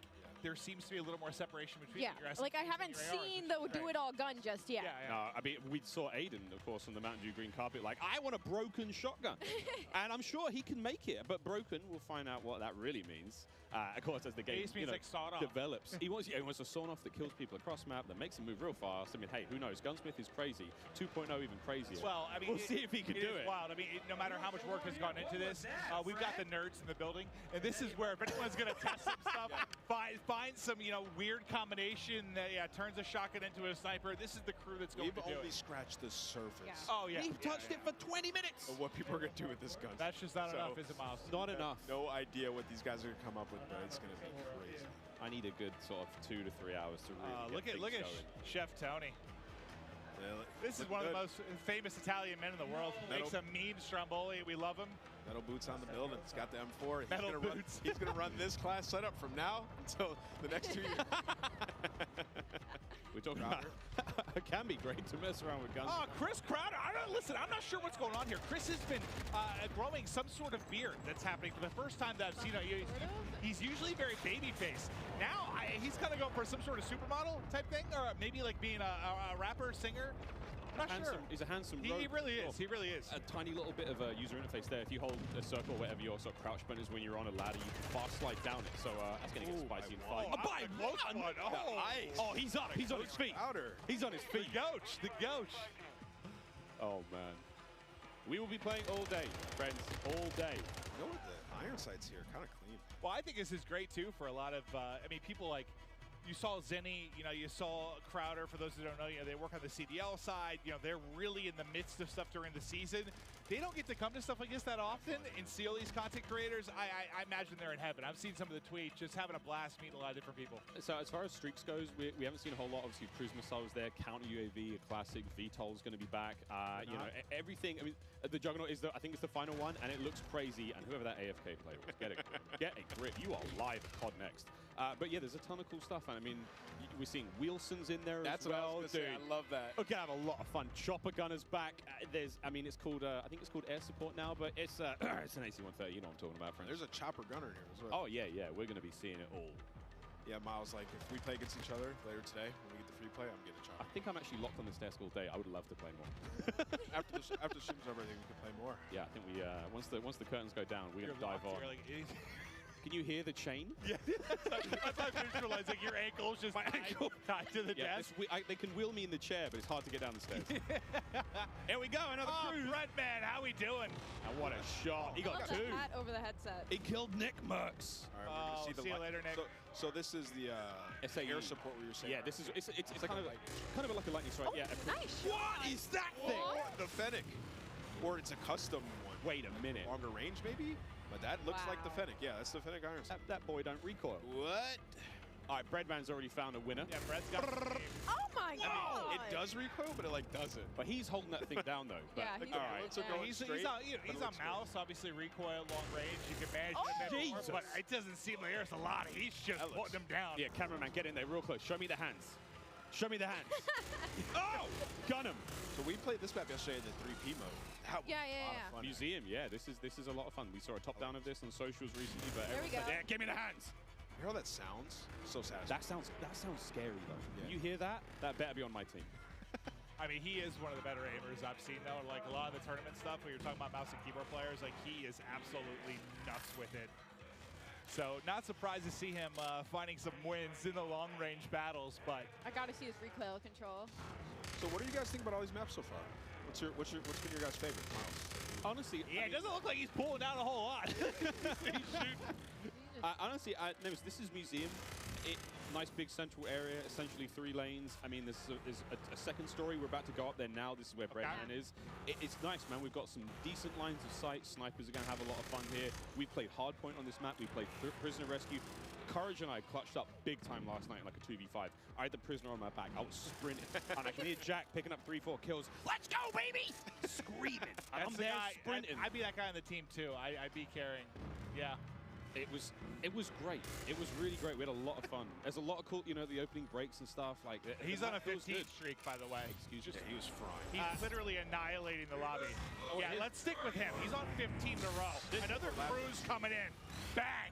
This is the Elgato replay of how this all started. Oh, he gets 2 again. Wait. Just ripping them. It's the same 2 people. No, sorry, this guy. Oh, it's a replay. Oh, is it? I was about to say. Yeah, he was on 15 in a row. I thought he got another one. I thought he wrapped his streaks. It's all good. Oh, dude, I basically just pulled a symphony, dude, when he was casting the pregame lobby. Oh, and it was. I thought he earned another one. Glorious. Well, last thing I saw was 15 streak. I was fired up for my guy. So he put a. So it's M4. His just sounds crazy. I think it's the dubbing of the audio. It might be his stream, but either way, it's his stream. That boy is ripping metal. So, again, it's kind of cool to see there on the bottom side of the screen for a moment there how the perk system works. He's already at his 2nd tier of perks, which I think was Spotter. 19 kills. Let's go, Breadman. And, of course, he's working his way towards that final perk here in this hardpoint. Yeah, it's not that crazy. I thought he wrapped streaks now, is it? He is annihilating everyone. 20. He's farming. Yeah, he's literally farming. Somebody kill Breadman. Wait, do you guys see the movement though that I was talking about? Like how when you're moving, like your whole body, like it's different than other Call of Duty games. It's very hard to put into words, but once you get your hands on this game, like you can tell everything moves with you. Like usually the gun's fairly stationary, but like everything is moving with you at all times. And you can see it, so that's like you can see for more of the hardcore players, the yeah. players that go out there and they're like jiggle peeking, your hips and your head. Yeah, like now. everything's going. So it's a little bit different. When you play the 3P mode, you can get a better understanding of like how that looks, and you'll see that a little bit later today. Just like the physics of the character. The physics of the character has been reimagined, so it's different. So throwing those shoulders. You got to be a little careful. I mean, everyone's like Shakira out there throwing the hips around. You got to be very. I mean, it's the animation. I've been compared to Shakira, I don't doubt that, but you got to look how smooth the animations can be, and it's been so much fun so far. Oh, is this what it looks like to be on the other side of the Breadman? Yeah, that's what I was actually wondering. Wait. We're gonna get up there and kick his ass. Oh. I think that was Breadman. That was Breadman. Yep, I believe that was Breadman. He's got 25 kills. He's got that thing locked down. Squid, get out there and get him. Just go back in there. I mean, this is going on the timeline for sure. Breadman's got clips for days. I mean, Destroyer's calling the streaks to the SAE above. What have we got here? We got a sniper. I just think about. Imagine loading in, like trying to check everything out, run some different guns, and Breadman's just up top. Yeah, no. He just looked dialed in. I don't think he said a word. Hit it! ADS not quick enough there. 2 posted up on the bridge, just shutting him down. But so he has the pistol on Miles. Remember we were playing with it? We turned into a fully auto sub yesterday. Yeah, thing. Wait, what? But yeah, so of course, Gunsmith is ridiculous. 2.0. Yeah. You can turn your sidearm into something pretty mean, and then of course the ledge hang mechanic. I'm hanging on ledge. Clint, you were singing the Spider-Man song earlier. Hey man, not too. If Spider-Man carried a Glock, yeah, maybe. It is crazy to see like how much damage you can do with that thing, and just I mean, it's something that we have to learn now as Call of Duty players. I have to now look at funny ledges and see where players are. Yeah. I was also trying out some of the field upgrades yesterday for the short amount of time that I did have. I tried the camera one. It was so interesting. Just like throw it down, go hide in a corner. You can see when they're pushing at you. It's You hold your own flank at that you got your own choke points. That's great. And again, another thing. Oh! Isaac, he nearly got both of them there. And of course, Isaac, one of our streamers coming in from Europe, made the long trip across. Yeah, I was wondering how many people we had here internationally. I've casted over him in a bunch of Warzone tournaments. He's made some deep runs. Guy's a monster. But as he's just trying to hit some snipes and try some of the different weapons, Breadman's kind of been annihilated in the lobby. But there we go. Another shot gonna hit. Bang. I'm already really liking the sounds of these guns. I'm liking the way Right. the crosshairs look. Like, this is something I cannot wait to get. Oh, hello. Breadman just got a 3-piece, and then Isaac followed up with the 4th in the feed. That was very satisfying. Oh, yeah. They are just tearing them apart, it feels like. What's that field upgrade he has there? I can't tell from the That could be the portable radar. That might, yeah. So that little bad boy kind of gives you sort of a local sort of UAV, but the radius isn't obviously great. But hey, man, in a pinch, I'll take it. Dude, look where that bullet hit. Just hit like right on the panel of the window, so the first shot didn't hit. Second one, that'll go through. I was using this yesterday. It's a powerful shot. It got feels, a couple collabs. it feels. Oh, wait, somebody saved him. Oh my god! It was Breadman. Oh my god. Nick Merckx was trying to assassinate Isaac. All right, get us out of there. Over the crowd. Here's the Fennec. You run so quick with this thing. I mean, look how different this POV seems versus like the sniper POV. Yeah. Right? Like you're moving. You're going. That. Oh, wow. doesn't matter Okay. though. Okay, Sean J. Sean fries him. Again, this is that sort of idea of like the different, maybe not play styles, but kind of like player attributes. What you're going for. Crowder is obviously way more aggressive. You know, he might be hitting flanks soon, but the way he's kitting himself out. Whoa. He's in the mix. I think something that you could learn a lot, that all these creators are going to learn very quickly, is there a lot more paths on the map than you know about. Like, on this one specifically, behind Crowder, there's an underground passageway where one of the flags are, and, like, I didn't even know you could go down there. Like, I had to wrap the entire building before I figured out how to get underground. So there's a lot more angles and a lot more passageways than I think a lot of these creators are expecting, and that's why we're going to see possibly a lot more assassinations, possibly a lot more cruddy corners, and people just popping out of literally nowhere. Crowder is locked in. And that is the power of the Fennec. That player didn't stand a chance. Yeah, he's in the perfect area to use this weapon. It's like going out, getting peaks, close range combat. It's a lot of fun to use this one, man. I was using it in the majority of the games. I mean, they're not doing a great job in-game. They've got the lead for now, but again, classic Dom. Capture the flags. UAVs and all sorts, kill streaks coming up. No one's, I don't think it was going too crazy with any of the kill streak choices. We did see Crim6 with a VTOL earlier. Again, classic from MW19. Yep. I wonder if we're going to see any more today. Oh, you saw that? Each other.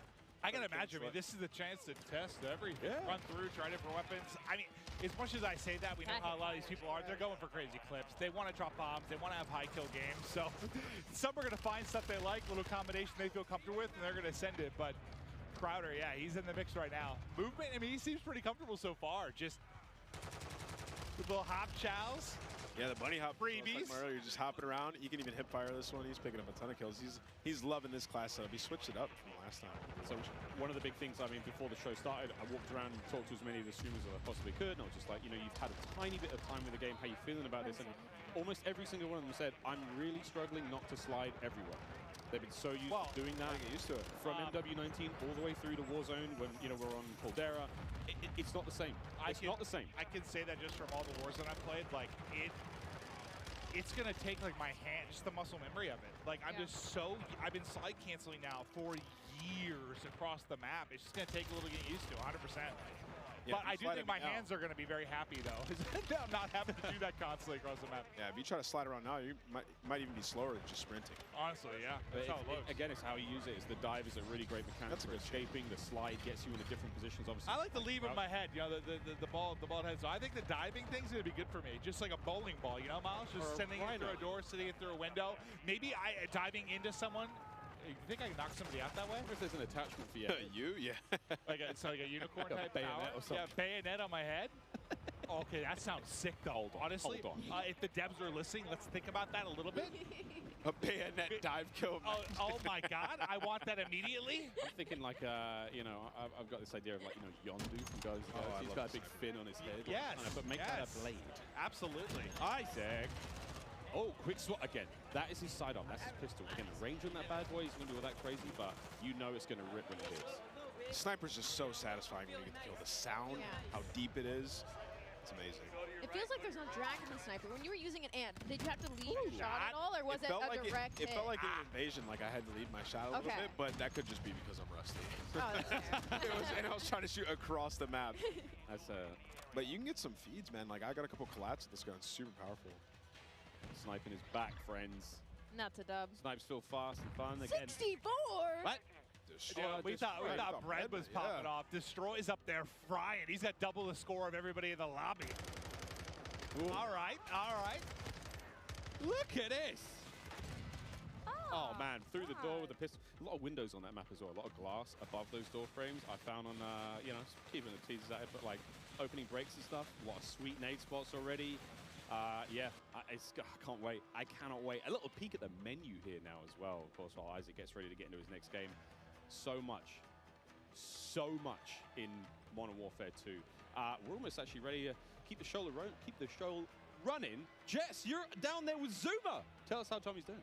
Miles, that's right, I am right here with Zuma, Tommy Properado himself. So, I mean, you have now had your first taste of Modern Warfare 2 here at COD Next. What did you think? Oh, it's incredible. The game feels super smooth. The gunplay is awesome. I like the time to kill, and the maps are dope. A lot of close quarter gunfights, and, you know, I've been having a blast, man. The chat's loving it as well. They're loving it. So there's so much to talk about, you know, new modes, new maps, changes to the gunsmith, but what really stands out to you? Like, what are you excited about? I'm really excited just to get the competition going. I mean, I'm excited for the CDO, and I heard them talking about ranked play, so, you know, I'm really excited for that. And Warzone 2 looked incredible as well. I was talking to Repulse. We're going to be the Warzone duo this year, so I'll be bouncing around between the both, but I'm just excited for something new, you know, a new game, and it's been a lot of fun to play, and there's so many amazing creators here. And just thank you to everybody, and thank you to Call of Duty for the opportunity to be here. It's awesome. And then, you know, real quick, with Modern Warfare 2 on the horizon, what does the year ahead look like for you? Man, just a lot of shows, man, a lot of flanks, a lot of streams. I mean, the content's gonna be pushing all year, so excited, man. Zoomafia's gonna take over, and we're gonna have some fun, man. We're gonna have some fun. All right, well, thank you so much. That is all from me for now. I believe I'm handing it off to my dear friend Lottie.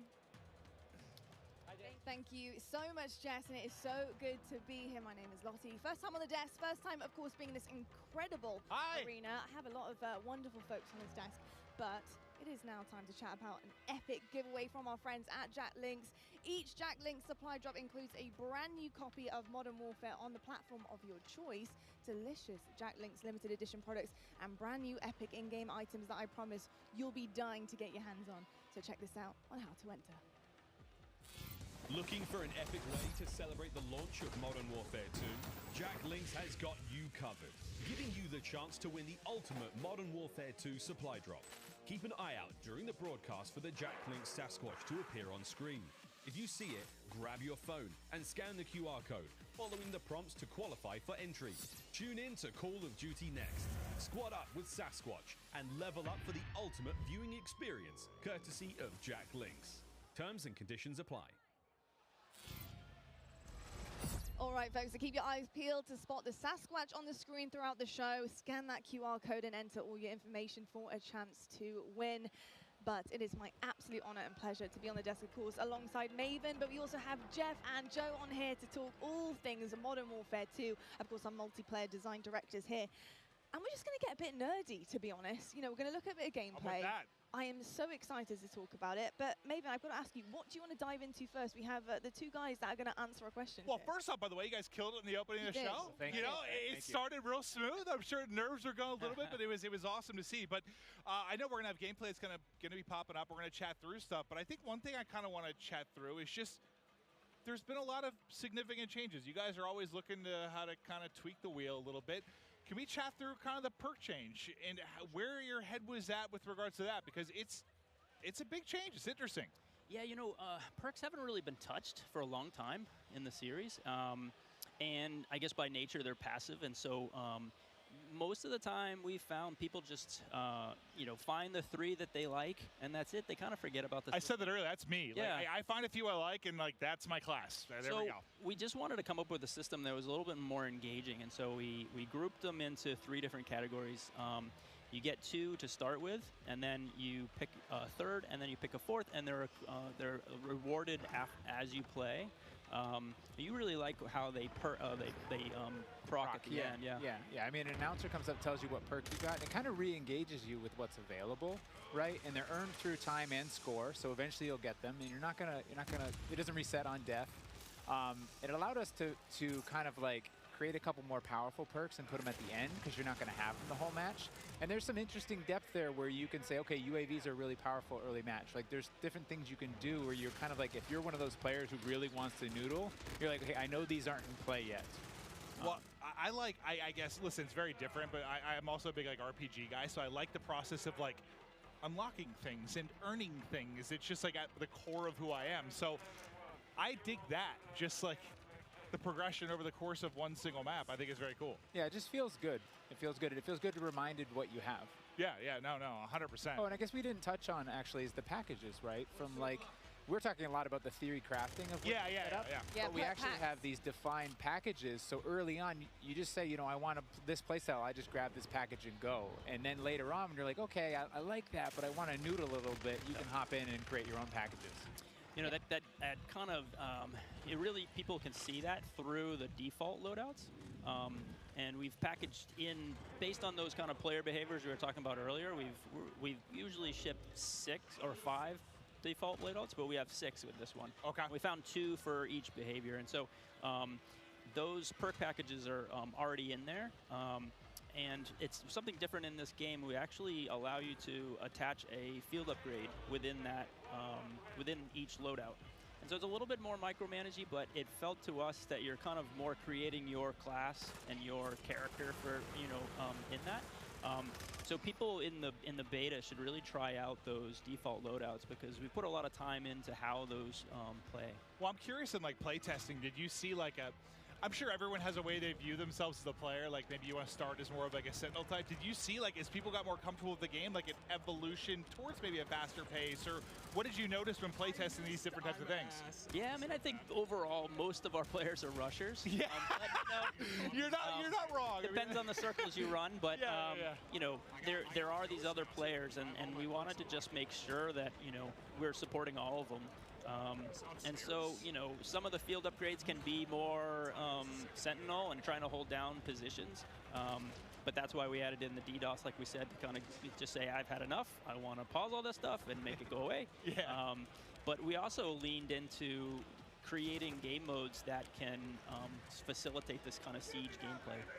Now, we talk about the rushing players, right? But we also want to talk about the pacing, the movement, you know, what it looks like, how it feels to be in-game. And when I got a chance to get on the sticks yesterday, something I noticed is it is a little bit slower paced, right? We're going to be sprinting round, not sliding round.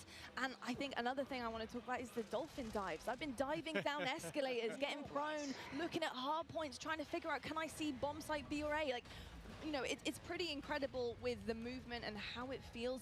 What was it like making that? What were the decisions behind that pushing forward? Because the feel of the game is huge. Yeah, I think fluidity, and I mentioned it previously, is like really, really important, right? But we did make some small tweaks, right? Like slide has a little bit more of a hang up so that people aren't just sliding around the map, so that they're actually moving through spaces, checking corners, and kind of like pacing themselves. But the general movement of guns should be almost exactly the same. And Jeff and I regularly check in. We're like, okay, how are we doing? Like, let's look at last game, let's look at this game. And we try and be consistent in that regard. But there have been these small tweaks, and the dive is one of those tweaks. The ledge hang is one of those tweaks. And those will change how people move through a space, right? You won't throw yourself over a wall, you'll peek that wall first. Yeah, I love the ledge hangs because, you know, just testing out yesterday, being able to kind of ledge hang and really use it as intel as well. I think when it comes to multiplayer and competitive side, that's kind of where I'm at here, is being able in S&D, just being able to know where people are, give that intel to your team, peek that back down again, making sure you're not getting your dome ripped off by a sniper, of course, major stuff here, but and exciting that the fact that you can get your secondary weapon out and start to put a bit of damage in and help out there. So in terms of ledge hang, where did that come from? What was the idea behind it? You know, why is it so special to have it in the game? To be honest, it came out of face planting too many times, up and parachuting in, just missing that ledge, and you're like, nope, that's frustrating. Let's fix that. Well, we've all been there. Like, whether you've been playing Warzone, like you're trying to like hop and grab it, and you just like, it's like you want to hit the button to like activate the pull-up, but then you hit your shoot and you're like falling down. It can be so frustrating. Yeah. So I mean, really, that's where it came from. But yeah, it was also the high mantle too, right? Like late when we were developing Modern Warfare, and then Warzone started to come out. We had these walls and things. We ended up turning up the mantle height in Warzone. Okay. And it didn't feel as polished, but it allowed people to get over walls they otherwise couldn't. But like I said before, you kind of commit, and now you're like throw yourself over a wall and get shot as you make that transition. So the high mantle is definitely like get up, you can peek, or you can just double tap it and pull yourself over if you're in a hurry. It just adds that that extra layer of like I can be a little bit smarter about how I move through the space. That's a good note that you know, we make all of the equipment, all of the movement, and all of these things for scalability, and we have to kind of check ourselves that everything we put here is going to show up in Warzone. Well, now you've got this like metaverse of like there's so much. It's a big kind of, like I was saying earlier, right? It's like not hard, man, I'm sure. It's like, how do you add different things in and make sure it all stays in check and not mess up this ecosystem? Well, it feels like, I guess for me when I view it, well, what has been the one thing, at least for me, that really separates Call of Duty from a lot of other shooters? It's like, it does feel so fluid, but like there's a limit to that too. You don't need to be an amoeba, like it's just like floating through the map. Like you want to be some realism to it, but like how can you add that realism and the ability to, I mean, think about, I don't know, 10 years ago, what you were able to do with just like interacting with the map and what it's come to now. I mean, it's insane how much it's changed. We had to argue to get sprinting into, I think it was COD 4. I'm sure. We didn't have that, and so like just the evolution of where. Yeah, it's come a long ways. I played the very first one, so yeah.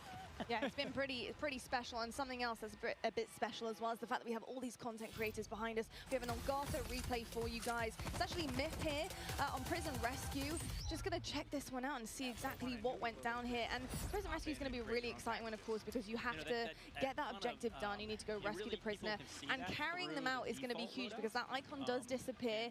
You know, how did it work with this prisoner, being able to put them in the game, knowing that somebody's gonna have to run this prisoner back and extract them, and having that defense to be set up later on and have to completely and utterly change the game, go to that defensive mode? What was the kind of makings behind that? So it was actually kind of a hard mode to make, and we went through all these different iterations, and we had these problems where we're like, hey, the modes around rescuing these prisoners, but people, they weren't able to, right? We're like, hey, do this heroic thing, and rounds just kept ending in elimination because it was so hard.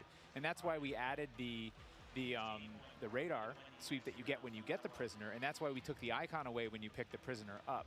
Because we were going through, and we tried with one prisoner, we tried with two right next to each other, we tried all these different iterations, and it took a while before everything kind of clicked. And often when you're making game modes, you don't really know. Like some of them pretty quickly, you're like, oh, there it is. Yeah. But this one took a lot of work, a lot of finessing, and then we finally got it to where there is this balance, and we're seeing more hero moments. And that replay we saw, he actually, I think of that one, but while we were talking earlier, I saw him actually pick up the prisoner and take it all the way to extract and have that run, and that's what we wanted, that hero run. Yeah. I'm just thinking about like how crazy it's gotten. Like I don't envy you guys at all. I mean, I do. You have great jobs, but like the fact that you have to think about like everything within this sandbox, like from when you're trying to make a new mode, like how is some new movement or anything going to affect Warzone? How's it going to affect ground war? Like, I think every game you have that moment at the end of the previous one, you're like, okay, how do we squeeze more blood from this stone? Yeah, right. And it's like, but then you start iterating and trying different things, and you do kind of like, all of a sudden it's ballooned and you're like, oh no, we have to cut stuff. We have too much. Yeah, I mean, Jeff, Joe, this is a pretty hard question, but just to kind of wrap things up here, you know, I think when you talk about Call of Duty, when you listen to feedback from players and different generations, they always talk about that nostalgic feeling that they get when they get on the game. What is it about Modern Warfare 2 this time around, this title in particular, do you think that is going to bring generations back years to come and say, look, Modern Warfare 2, was my game, and this is why I want to play it year in, year out? Yeah, you know, nostalgia is a weird thing, and I know from working on past games and people speaking so highly of these different things, and it's kind of where you're at in your world and your friends and things like that. And so for us, we can't really control that, but we try to lay out kind of, I don't know, for the lack of a better term, like you're kind of laying out a nice meal, and you're hoping that everyone enjoys it. And from all the systemic play with all of our equipment and all these different interactive systems, we're just hoping that fans find new and crazy ways to play the game. I don't know. What about you? You just want it to be fun. I mean, at the end of the day, right? Yeah. Because nostalgia, you got to probably tune some of it out. Like some stuff, that's tough. You don't know what's going to become nostalgic, right? You don't know. And I think one of our strengths is that I run into people all the time, and they're like, I'm an S&D player. Yeah. I'm a Warzone player. I'm a Plunder player. Like, you know, like I love TDM. I just play that. And so it's interesting that we're fortunate to be able to make all these different offerings so that people can come into our game and they're like, I love big war vehicular combat. I'm going to ground war, right? And so I think that's an advantage that we have, that people can find their place, the thing they love, bring their friends in, and then years to come, they're like, I remember that. That was awesome. Yeah, a bunch of different experiences for sure. And I got to say, the fact that we haven't even really scratched the surface yet, you know, we're here at the reveal, we're seeing it for the first time. There's so many questions that we have as well. I want to know what some of the challenges have been for you guys to develop this game, to really get it to the point that it is now, where you are comfortable to show it to the world and reveal it. You know, what some of the hardships been along the way in this ride? You know, I think the big kind of elephant in the room is just, you know, a lot of this was made from people's homes, you know. You're looking at people's art and work that, you know, people in their home spaces is their living room. Wild. It's wild. I work out of a shed in my backyard. Like, there's people in their mom's basement. I bet it's a cool shed, though. Not really. But hot. You know, but the fact that we can get this done through, you know, millions of Zoom meetings and millions of kind of keeping everybody up to date, and so many different studios, not just ours, you know, all these different Activision studios, to kind of keep on point and make sure that everything is, you know, good and great. It's been tricky. Yeah, I think it's I think it's a great segue to, like, we have a really talented team, and we're up here representing that team, whether it's the multiplayer team, the engineering team, the animation team, the art team, and they're all specialists in what they do. The fidelity on our view model animations, the guns, everything, the art and the maps, the design. Our geo designers, they make these 6v6 type maps, they make these huge ground war maps, and they put it all together into this massive big map, and everything needs to sync. And so all we can do is thank them and do our best to represent them. I'm kind of curious, were there any, like, positives for me from a creative standpoint with, like, the fact everyone was in the office and, like, everyone was kind of, like, away? Like, I almost feel like maybe that would lead to some interesting ideas. Like, when everyone's maybe not in a room and, like, maybe one idea kind of takes precedent, like, everyone's just kind of isolated a little bit more. I just wonder if there was any, like, creative advantages there. Yeah, I think a lot of people were worried that kind of like productivity would go down by living at home, but we just found that everyone was so passionate about, you know, making this game that they could either play a game or their PCs sitting there and they could make the game better. And they're, you know, consistently working way too much. And we're like, hey, calm down. We're good. Let's keep, you know. So I think that is a little bit of the fun part. What I heard in some cases, like, productivity actually, like, went up, which people didn't expect, and, like, now people are downscaling offices. So I was kind of curious if you just had, like, a lot of, I don't know, superstars kind of show up and pump out some really amazing stuff. Yeah, it's tricky because, you know, we've just now been coming back in and getting kind of that kind of community in the office, and that has been a great way of kind of solidifying the game and getting people back in and feeling you don't get the big hoots and hollers when you're at home, right? So we get people in the office, we get them in the big pit, and we're all playing. And Gold like, star. Yeah, you get that feedback loop of like, I made good stuff, and someone's happy. Yeah. Look, drawing back the curtain a little bit, because when I think of how to handle a brand new game, a brand new title, bringing all these exciting factors to it, I'm thinking of, like, bare bones, you know, in your shed maybe, with a whiteboard, you know, just writing things on, just brainstorming. What is that process like? You know, building the blocks, building the foundation behind this brand new game, putting those ideas down on paper. How does it work for your team? Well, that's a big question.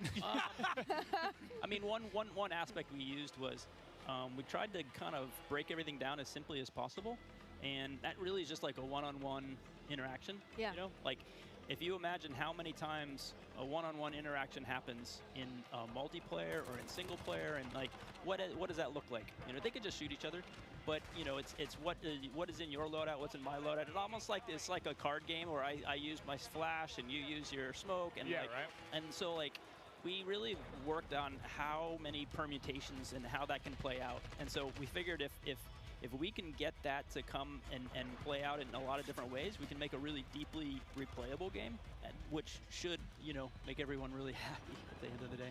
Nah, it seems like everyone's having a blast so far. I mean, this in general, it's got to be pretty special to see just this many content creators here, gas up, enjoying the game. I mean, it's been absolutely incredible. Honestly, Jeff, Joe, thank you so much for being here, giving us all the insights, letting us nerd out a little bit, ask all the questions that we're dying to know.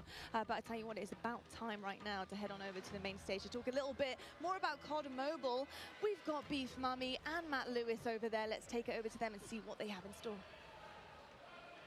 All right. Thank you so much, Lottie, and welcome back to the Command Center presented by Xfinity Rewards. And it's time to finally drop into some epic Warzone mobile gameplay. And joining me here, none other than Matt Lewis. I've been so excited to bring you into this stage. He is the Vice President of Product Management for mobile. Thank you so much. I am super excited to be here today. We just have some awesome gameplay. We have some cool new surprises for you. So I'm just really looking forward to sharing this moment with you and with just the entire Call of Duty community. I'm so excited. I'm just ready to get into action. And obviously things are just heating up over here. And it really is impressive what you've been able to pull off here. And watching someone play, it looks great. It feels great. It's as if it's running off a console, to be honest. It's true. How did you guys make this from the ground up? Yeah, it's a great question. So one of our game pillars was what we call relentlessly Warzone. I like to think of it this way. There are a set of emotions and an overall gameplay quality, something that's felt when you play Warzone. And for us, you know, that's something, it's a product of these proprietary combat and movement systems, the Verdansk map, tons of vehicles, and some unique Warzone mechanics, things like the gulag and in-game loadout drop. So you put all these together in a pot, mix them around, put some magic powder in there, and boom, Warzone. So games, they can try to match this recipe and they can spend a decade, you know, iterating and testing and trying this and that, but they're just not able to quite get there. So for us, being on the same technology, it means we don't have to tinker nearly as much. It's just an incredible advantage for us. So how was the team able to do it and just really pull off everything that you've had here so far? With tons of coffee. No wonder why we don't have any more coffee here backstage. Yeah, exactly. That's the truth. All the coffee in the world is how we were able to do it. No, you know, one of the things that I just love about this project, it's a really great mix of talent and experience. And for us, that concoction was what allowed us to have this kind of great end product. So for us, you know, there are 4 major studios who are working on Warzone Mobile. Activision Shanghai, Beenox, Digital Legends, and Solid State Studios. So our philosophy, it's been to mix together really amazing Call of Duty console and PC developers with some of the best mobile developers in the business. Because that's what we want, you know, an authentic, adrenaline-pumping Warzone, but something that is ultimately in this made-for-mobile, amazing, super polished mobile experience. It's been so much fun watching all of these streamers today, and this game looks like a really great time. What is the best way for our viewers at home to guarantee they will be the first to drop in and play Call of Duty Warzone Mobile? It's a great question. It's a great question. So for us, pre-registration is going to start today. We'll have a little bit more on that later. We're super excited. And if you're on Google Play, if you log on to the Google Play Store right now, you'll be able to start to pre-register. If you're on other platforms, please keep an eye out on all the social channels. We have the social channels live now, so follow, comment, all that kind of good stuff. And we're coming soon on the Apple App Store for pre-order. We have some incredible rewards. I'm going to talk about those maybe in a few minutes, but maybe for now, kick it over, check out some gameplay. Oh yeah, I can't wait to go and pre-register for myself. I'm just so excited. But that brings an end to our coverage of Call of Duty Warzone Mobile. And honestly, it's been such an amazing, great time here. But obviously, before we do end all of these, we're going to try to see what kind of fun all these streamers are bringing up over here, because we are taking up on the screen right now. I mean, this ends with us just trying to introduce the game, but obviously every one of us, we want to see the gameplay. We want to see everything that's happening here, and obviously I am with the best person to talk about everything that is happening here on your screen right now. Oh man. So when I'm looking at this gameplay right now, for me, one of the things I love about Warzone is that vehicle play. The vehicle play, the movement, and the combat systems all tied together. I'm a thumb player. I can't do the claw myself, so when I see other thumb players in particular on the vehicles, it's a soft spot for me. I just feel great. Yeah, I mean, I feel like a lot of the players right now, even if you're not on mobile, you just see this map and you go back way back 2020, and you're just seeing this map Verdansk it's just you're basically having a little bit of a throwback from when you used to play this map, and you get to play it here on mobile. And so I feel like it's just so exciting to finally see this map back into life, and really, we're just ready to play. I know, yes, we're in alpha right now, but I played the game yesterday. It feels amazing. 100%. I think you nailed it. I think the team is really, really, really happy with where we are. If we think of the development process, we typically think about 4 stages, and we're in the 2nd stage right now where we're live to some amount of people in our alpha, and we're going to be entering a beta shortly. So for people who are interested in getting their hands on the game, the best way to do that, to pre-register now, follow all of the channels on social. There'll be some great updates there. And we just have loads of improvements, loads of surprises too. We just have some super cool stuff coming in. New features, maybe some new gameplay. Gunsmith is looking absolutely incredible. I think players who are familiar with it, they're just not going to believe what we have coming out with soon. And as you can see over here, we definitely have streamers that you're very aware of already, just logging in, checking out Warzone Mobile.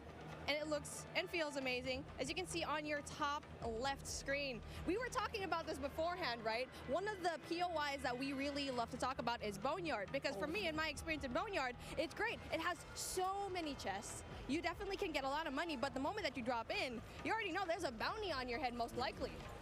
Me too. Boneyard for me is my favorite. I'm a player. I like to equip 2 things. I always like 2 primaries for myself. A shotgun is a must, and I like my shotgun and my sniper. People make fun of me for it, but that's what I love. Boneyard allows me to do both those things. I tend to like to hide out myself in some of those little airplane shells, wait for unsuspecting people to come in, and you know, sometimes I'm lucky and sometimes I'm not. But that's me, Boneyard all the way.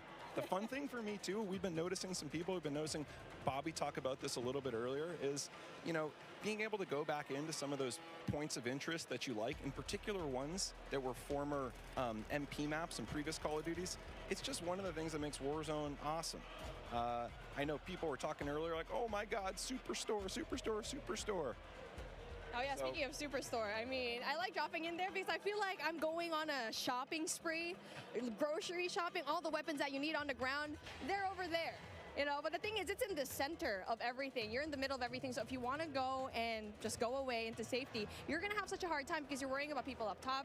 Airport is right there. Boneyard is right there as well. So I feel like for me, like since we're seeing Boneyard right now, it's kind of like a safe little spot because it's right off to the side, but you still get really good loot as well. Totally, well said. And for me, one of the things I love about Verdansk as a player is there are these mix of different ranges. You have really close quarter, inside combat, things like Superstore. You have some long distance sniper areas. Some people I know like to go on top of dam and try to pick off some enemies. And then you have things that are great for AR, you know, that mix of ranges. So it really is kind of like, you know, choose your own adventure. How do you want to have that kind of gameplay? Well, talking about the gameplay that we have right now, we definitely want to have a little bit of a look into the different streamers that we have, because obviously you can see here the duo. We got Hawks, we got Bobby Plays, and they're definitely really known in the scene, especially when it comes to mobile. And so it's really exciting to finally see these guys enjoy the game, because we've been talking about this for such a long time. And I really asked Bobby, are you going to be here in this event? I saw your invite. I wanted one as well, but obviously I sneaked into the COD Next event and was finally here, finally able to you know, see the alpha. But hey, since we're here, taking a look at what's going to happen here on the right side of your screen. You're taking a look at the map, and it's like, it's exactly what we saw in Warzone. Totally, and it's getting to one of those end crunch periods. This is my favorite.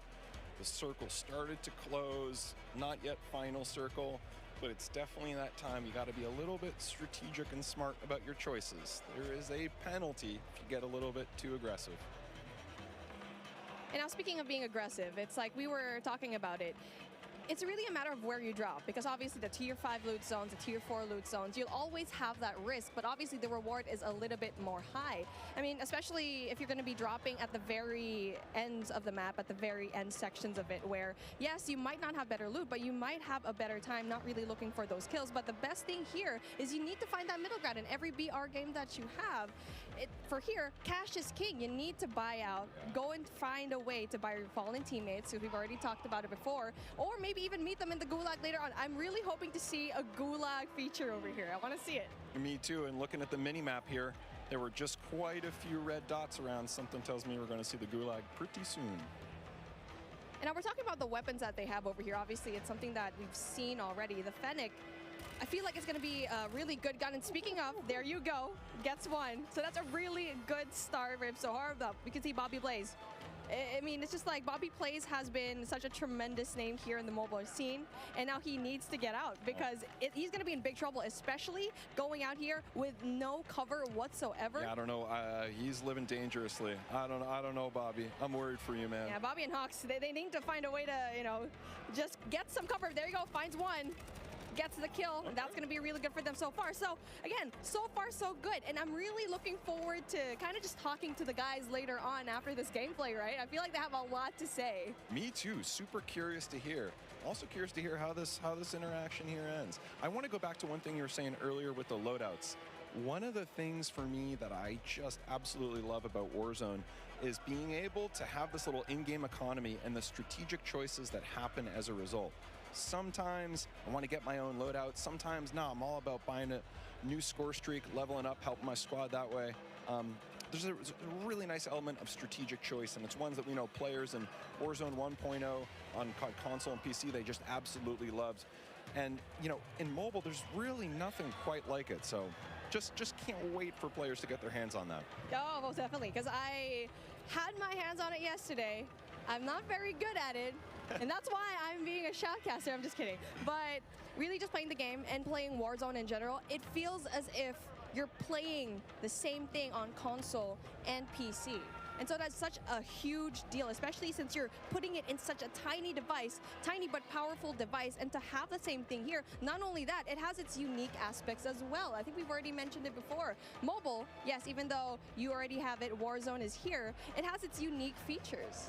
Big time. And when we started making the game, we listed out all these options. We could make something that was totally not connected. It was its own mobile experience, no connective tissue to Call of Duty console or PC.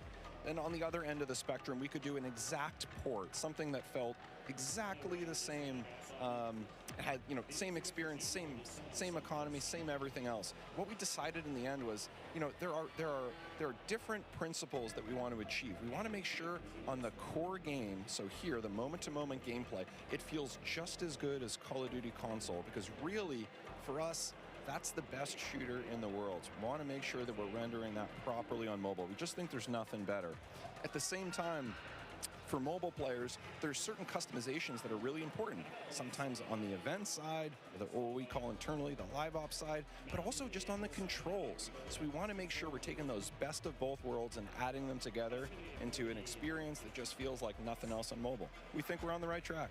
Yeah, well, speaking on the right track, Noah from YouTube getting these kills already, and it's our first time seeing him right now. So again, where he's at, it's going to be a prime spot because it's not going to be too crowded, as you can see here, but you can also get really good loot. So that is definitely one thing that you want to have.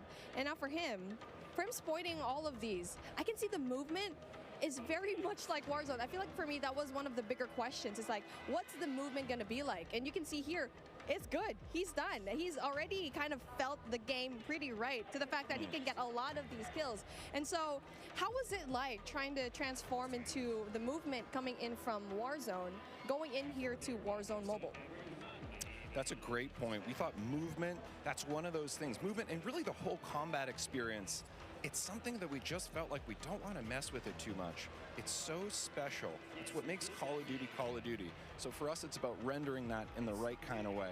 And again, not totally there, but man, we're pretty happy with where we are at this alpha stage in the development process. I'm just so excited to see every one of these streamers just battle it out, especially at the very late game where you get to see the circle just kind of closing in. But obviously, we only have a set amount of time, and that brings an end to what we saw when it comes to the gameplay of Call of Duty Warzone Mobile. And it has been really fun, really exciting to see all the streamers playing the game, and we still have way more lined up for you. But with that being said, let's bring in Xavier for a special sideline update. Yeah, what's going on? WWE superstar Xavier Woods, aka Austin Creed, here with the only, the man, the legend, Myth.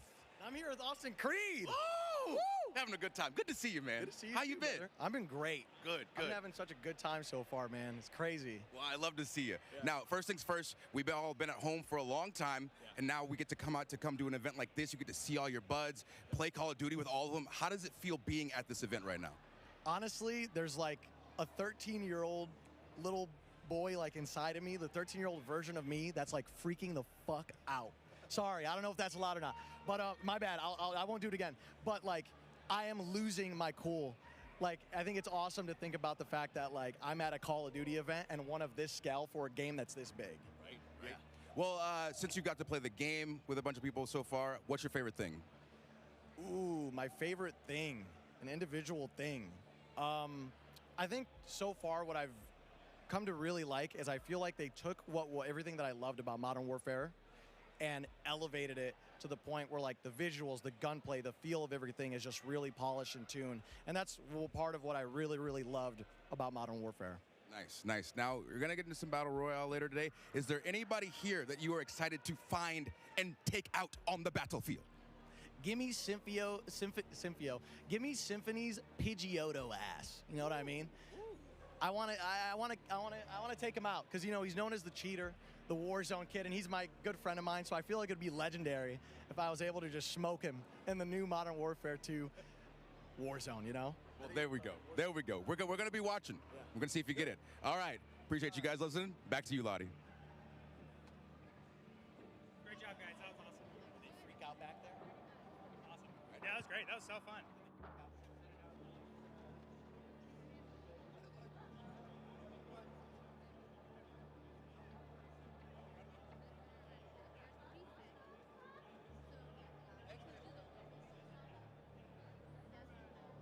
Inside, how hyped up he is, like, Oh, yeah. I love it. Yeah, I mean, everybody is. I feel the exact same way. Yeah. Like, everybody's in one room here for one reason. It's to play and be excited about the new game, man. You can hear it, like the passion in here. Everybody's loving it, all the new game modes. And we got one on the screen right now. Like, we've had 3P in Call of Duty before, but not quite like this. Yeah, it's been pretty amazing. And yesterday, just being able to play, seeing your own back as well has been a while, of course. I got to say, it felt pretty damn good. And when you got used to it as well, Ali, like, start frying. And I know you fry. I was having an incredible time yesterday. I was on other streamers' setups, so I made sure to change my clan tag to CXT, so everybody knew who was absolutely world starring them on the map. But I will say, the energy in here compared to like a competitive event is just, it's intense in a totally different way. It's intense in the fact that everybody is just so excited and everybody is just having pure fun and bliss loading into a new game, figuring things out. Like, the energy is just on a different level. It really is on a different This level. looks sick. It does. Yeah, what I like about this, Clint, is in 3P, you know, it's 3P, you use the corners, get that advantage. But when you aim in, I was worried about... It feels really like, natural. It looks really natural. Yeah, I was worried about how seamless it would be from like going from 3P to aiming in, but it's perfect. Your centering feels on point. If that's how you play the game and try to keep your, you know, red dot in the middle, you can play like that, right? So it's really nice, man. It works. Well, the only time I'd really mess with it too much for me was the COD Mobile BR, like the first iteration of it, like that kind of that 3P to first person. That was the first time I really had messed with it much, and it felt great. So it's really cool to see them try to double down, create a game mode here. Yeah, and you can also looks really seamless, like you said. You can also kind of see how your character moves. Remember we were talking about earlier, Ali, where it was like the character, the movement, like it feels different. It's reimagined. Like when you're jiggle peeking, you see the hips, the head move, everything. Yeah. You can really see that in the 3P. That's what, you know, when I had that realization, I was playing that earlier. I was like, okay, I'm going to have to play these angles a bit differently. And, you know, if you're a little bit more of a tactical player, like to get that information, this is going to be what you want to play. And I don't know if this goes for everybody, but this is the first time I played a third person like this, where you actually went into your sights still, like that you weren't still in third person when you went to ADS. So that was very interesting to transition for me, and I was curious at how it would work with a controller, because I use a controller personally. I feel like mouse and keyboard players are a little bit more accustomed to stuff like that. So I was wondering how that would translate, but like Ant was saying, like it just felt natural, like it felt normal, and it was actually really, really fun to play because your FOV, like you see everything, and like you play and you peek corners like totally different than in your first person mode. Well, the one thing I really like is like one thing I'll struggle with sometimes, like you get this really cool operator or something, right? Like a battle pass comes out, like this really dope operator, and you don't really get to see him that much, right? It's more about like your gun when you're in the first person. Yeah. But with this, like if you get something dope or some of the different emotes you can do, like Your skins. You are show off. You get to see what you look like. I think, going back to quickly your point there, Ali, about getting used to kind of the zoom in then into the ADS as well. It does take a second to get used to, for sure. How would you handle that, though? Because I think, traditional Call of Duty games, straight up, first person, you can snap really quickly, right? Your ADS, you can put perks on to make sure that ADS is as fast as possible. This takes a little bit of time. So are you pre-aiming when you're going around? Like, what are you doing to try and kind of combat that? Well, I'll tell you right off the bat, when we first loaded into it yesterday and got a little bit of a taste, I thought it was a bug. Like, I thought you weren't supposed to be able to hit ADS. I was like, oh my gosh, no way. Like, oh, they're going to be playing tomorrow and this is going to be happening. But that, it was meant to happen. It was such a smooth mechanic. And talking about getting used to it, I was pre-aiming quite a bit, but as you got used to it, the hip fire on a lot of these weapons is actually incredibly accurate. So if anything, you're going to find yourself hip firing a lot more than ADSing when you're playing this game mode. Again, might leaning towards the mouse and keyboard players who are more used to not actually. I think your centering is just your centering. Your centering is Listen, incredible. Guys, I'm not gonna lie. I've played tournaments 3P on Call. Yeah. We had it back in the day. Like I've grinded 3P Call of Duty. It's actually a lot of fun. We used to have search and destroy tournaments all the time. I think these guys are having a lot of fun with it. I mean, you can see like it's a completely different play style. Where did you come from? Hitch is surprised. Yeah, he's not happy with that for sure.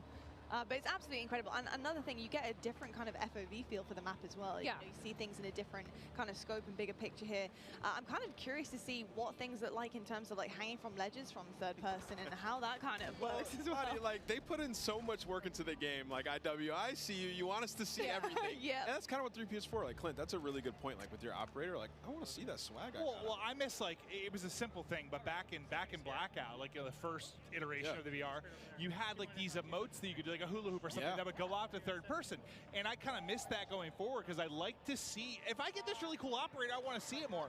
But like to your point, seeing the character animations and stuff, like they just look godlike. Like it does look so good. It looks so good. And not to mention the sneak peeks that we've got from like the vault and from what operators are going to be coming off of beta. Like they look incredible. Like they look so freaking good. So to that point, I am very excited to see once the game releases the type of operators we're going to get heading for. I need Vacation Maven. That's what I called it. It's like a Hawaiian shirt with a bald guy with like a little bit of suntan lotion on his nose, and I just always called it Vacation Maven. I'm gonna need that back. I'm not gonna lie, I might have to whip out my PlayStation again because that Oni skin, like you were speaking about, imagine how damn fine that would look in third person. Like insane. That skin was doing the walk and everything. Oh with my god! In both hands. Like I want to reenact that live in game. It'd be absolutely incredible. I mean, this is already looking so much fun. I remember playing this yesterday. I got in a lobby with Aiden, and yeah, that was really rough. I was actually playing on Cloaksy's station, and I've definitely given him a bad name. I've got to say. You said that you thought Aiden had a personal vendetta. I did. I mean, this guy, he really doesn't like me. He really doesn't. But you know, it was so fun. He doesn't like Cloaksy. It wasn't you, buddy, I promise. Exactly. He's probably like, who is this? It can't be Cloaksy for sure. But pretty exceptional stuff, and we can see a lot of the ADS here. Look at Tommy's face right now. Like he's just got this. He had this little little smirk and smile on his face. Like you can just tell people are having fun, and that's what this is all about. It's been awesome. Oh, Tommy was having fun. He was sitting there capturing C, just like jumping up and down with his camera sort of angled down so you can see over the wall. Like he's like, oh yeah, he's like, I played this before. He's having fun, man. Absolutely frying.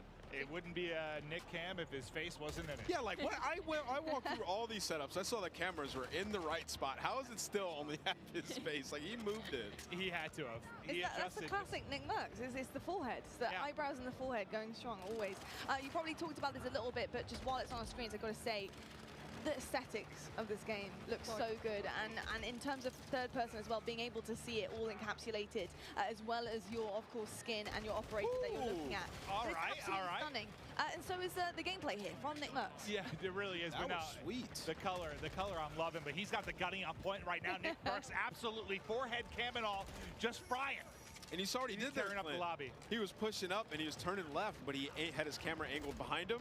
Saw that, jump backwards, and absolutely that was nasty. So you know Nick, I mean, he's got a history of third person. So this how are you guys feeling about the angles? We're seeing Nick do it a little bit here and just kind of shimmying and making sure he can see what is behind a corner. How are you feeling about that for third person? I mean, he's a cut above the rest when it comes to this. Like he's super used to it. He's won championships on 3P, so he's having a blast. I mean, he's played a lot of Call of Duty as well, so it's like the best. He is torching this lobby right now. He's bullying them. But no, I think there is definitely there's a learning curve to it if you haven't really played it. And yeah, he has a lot of experience with this type of camera, this type of gunplay, and I think you're seeing that absolutely right now. Just the use movement with the crouch to the block. He's a little disappointed. I think it's a nade that takes him out, but he was tearing the lobby apart. Yeah, it makes it look way too easy, I'm not going to lie. He makes me feel like he looks a lot more natural than some of them, right? Yeah, he does. Even some of the POVs we went to, I think you could tell they've been playing a little bit, but his looks a bit different, without question. Oof. It's going to be a rough one. He's not happy. He's not happy about that. Absolutely insane stuff, though. It looks absolutely incredible as well. Yeah, he's frying. He's absolutely frying. That's your teammate. That's your teammate. That's what I always struggle with when I'm playing something for the first time. Allie, I'm I did that yesterday. Yeah, I was shooting at teammates. I'm shooting at teammates, locking on teammates all the time. When it's like new maps, like new game. I don't know. I always. You guys just need to dial it in. What do you mean? Listen, especially if you're not in comms either, and like you don't know the routes on the map yet. Like you run into somebody, you don't see that name. There's no excuse for Allie. Clint's like. Allie, I'm pretty confident if you put the time in. Yeah, what's up? You would have had a better professional career than Ann. Like I don't even think I'd have to put the time in, honestly. I can't let this stand. You guys. I used to always mess with Ann. If I skipped college and I was grinding, like Ant's in trouble. We're gonna take a look at a replay now. Nick was absolutely popping off in 3P. We know he's got the experience, so let's check out the Elgato replay. Yeah, this guy obviously has been here before, but of course on a new game here, Modern Warfare 2. Looking amazing. I'm pretty sure this part he does snap off. I thought that might have been the part where he died. I was going to say surely not. But just really, really seamless gameplay from Nick Merckx. And it's something to expect from him for the future. The fact that he's getting it down already, brand new game, brand new maps. I mean, it's pretty clean, isn't it, Nameless? Yeah, he was frying, and he wasn't even using right-hand advantage there. Like, literally using the left side of the screen. So that's part I always struggle with is that toggle between shoulders. Like, I mean, it's very natural when you play more, but like at first, I'm not very. I just end up like looking at over one shoulder, basically. Yeah, I always look at the right side, man. It's so tough. Left side, I always get gunned. Oh my goodness. Oh, I say he got a couple hit fire bullets. Rogue. Got Almond here. Was that a shotgun that killed him? I'm not sure. Looked like a shotgun. The shotgun looked disgusting. I was watching Tim use it earlier. He was No way y'all like shotguns. That's crazy. Yeah, I probably need one, to be honest. I probably need one, for sure. What do you guys think of the perks as well? Obviously, the perk packs, we talked about that with the devs earlier on the desk, and we saw that pop up a few times now on the screen. But obviously, having to earn the perks and kind of produce the goods and secure those as you're playing is pretty cool, too. Yeah, we'll see what people play around when it comes to the perk setups. You can create your own, but they also have different like classes. You can be a support player. Clint was mentioning it earlier. You can be a sentinel. Josie was talking about that. So there's different categories. I think most people just like create their own, run some of the historics that we have at EOD, which is back battle hardened.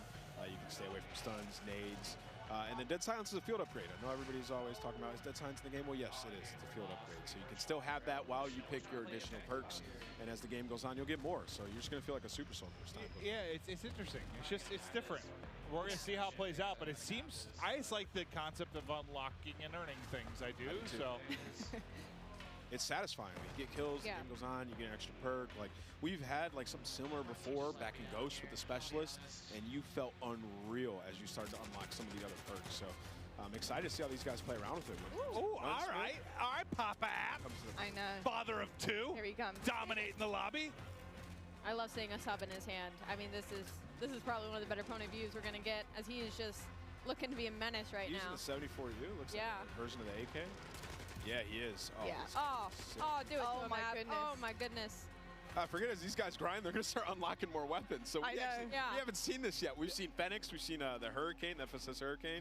We have not seen the 74U on the stream yet. There you kind of get to see the Dolphin dive from the third-person POV, which I still think that's what I'm appreciating the most about this, is just seeing some of the animations from the 3P. It just, I don't know, it's a different beast. Nice to see. I just want to see somebody Dolphin dive in third person down an escalator. I'm still waiting for that. I'm with that. You can turn around mid-dive. Yeah, 360. Yeah, so like, people are going to be getting tworked on. Just, yeah. Definitely are, for sure. I mean, the 360 down an escalator is going to be pretty nasty. Lobby. Yeah, Crim, App. These guys return. Speaking of, I want to know how you guys feel so far about competitive play. I mean, we've got some incredible pros or ex-pros on our screens as well. I mean, so far, so good. How are you feeling about the pacing? How these guys are playing great. These guys are playing great. Yeah. But I think, the main things are like, going into it from a competitive aspect is like the maps, which the maps look pretty good. Yeah. Auto looks great, and we've only seen a it's like impossible for you to say. Yeah, just gotta spend more time on the maps, see how they play out. Feels good. Like for me, Get when some I sit grinding down, Clint, like the first thing that I look at is like the gunplay. How does it feel? Yeah. And it felt great. Like the movement feels good. You got some, extra mechanics. You get good gunplay and movement. It's like everything else is kind of be all right if it's fun to play. Yeah. So I think so far, like it's W. See, and I'm on the other end of that spectrum where I'll look at the maps right away. Like, I'll go through my attachments and like, all right, I'll try this one out. But really, when I first load into the game right away, I'm looking at the map layout. That's kind of like my forte. And I will say, the Mexican Village, that map, I love that map. And like a competitive aspect, it gave me a little bit of like a 3-lane, as well as the paintball map that had the middle section of Chaos. I was talking about how there was the underground passageways. It's giving, again, like a 3-lane hybrid. So with the maps that we are given to play with on this alpha test, I am looking forward to the game release. I'm looking forward because for competitive side of things, at least my personal opinion, things are looking bright. Cool. Amazing stuff. I love to hear that. And I tell you what, I love to hear from some other people in this amazing arena. We've seen a ton of action so far, of course, our third-person mode as well. But it's time to toss it on down right now to Gina Darling and Stephanie to give us an update on how things are on the floor and what is going on over there. Hi, Stephanie, and welcome back. Now listen, we've heard it teased a couple times today. Raids are coming to Call of Duty. Now, would you mind letting the people at home know what they can expect for this new experience in Modern Warfare 2? Thank you, Gina. It's so exciting. I feel like I have been able to announce so much cool stuff today. So this is sort of the cherry on top of the sundae for an awesome stack of all of the Call of Duty content that's coming your way this year. But Raids, an all new experience, different gameplay than we've ever really brought to fans. And this mode is ultimately all about communication and coordination, the things that you expect from a raid.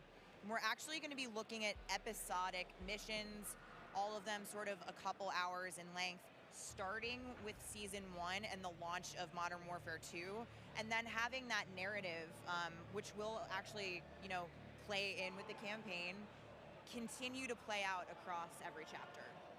Exciting. Oh, I'm so hyped for this. Now, can we get a little bit more detail on the gameplay itself?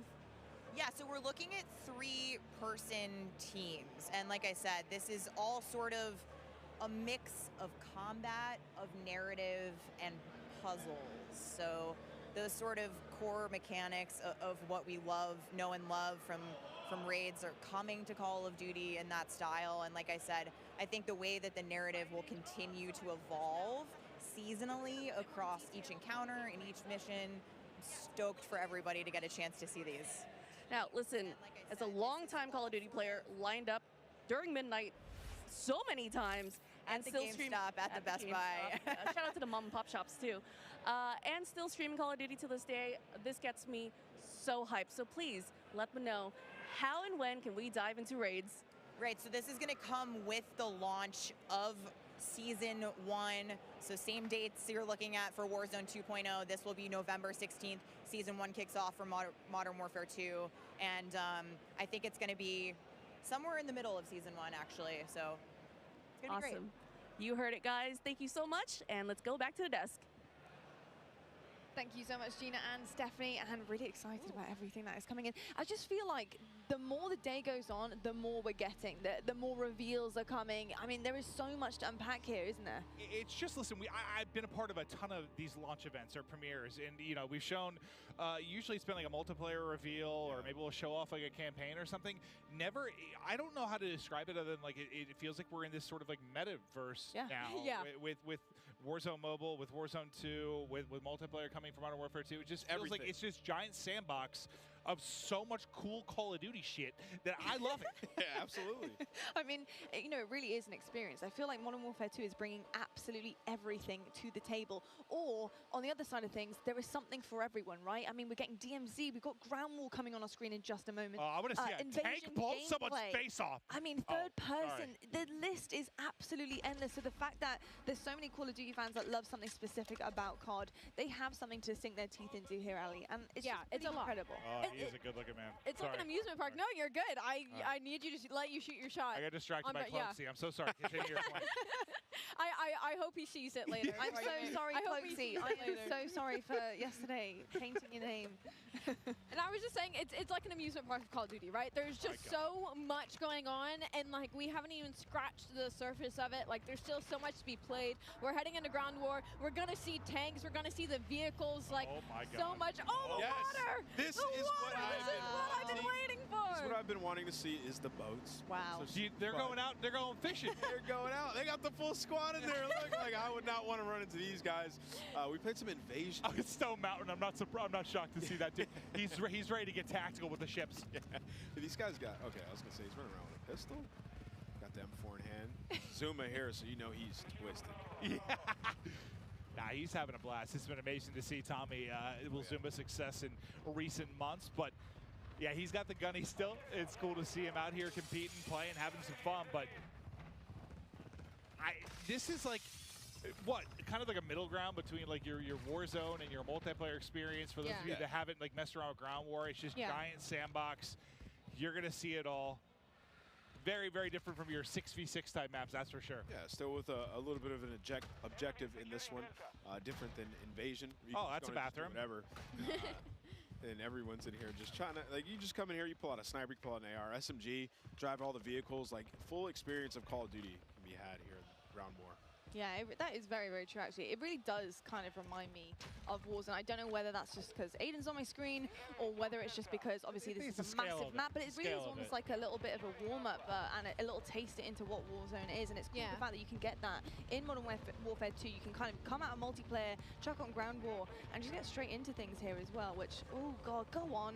That would have been so sick. We want to see a sniper shot right from the top there. Well, I was kind of curious if he was trying to hit shots at that range. Let's see a swim. Let's see some swimming. I mean, it's not even a sniper, is it? This is the breaststroke. It wasn't even a sniper. It was just a scope. Oh, it was. Wow. He is swimming fast. I've been compared to Michael Phelps due to my long arms and very athletic legs.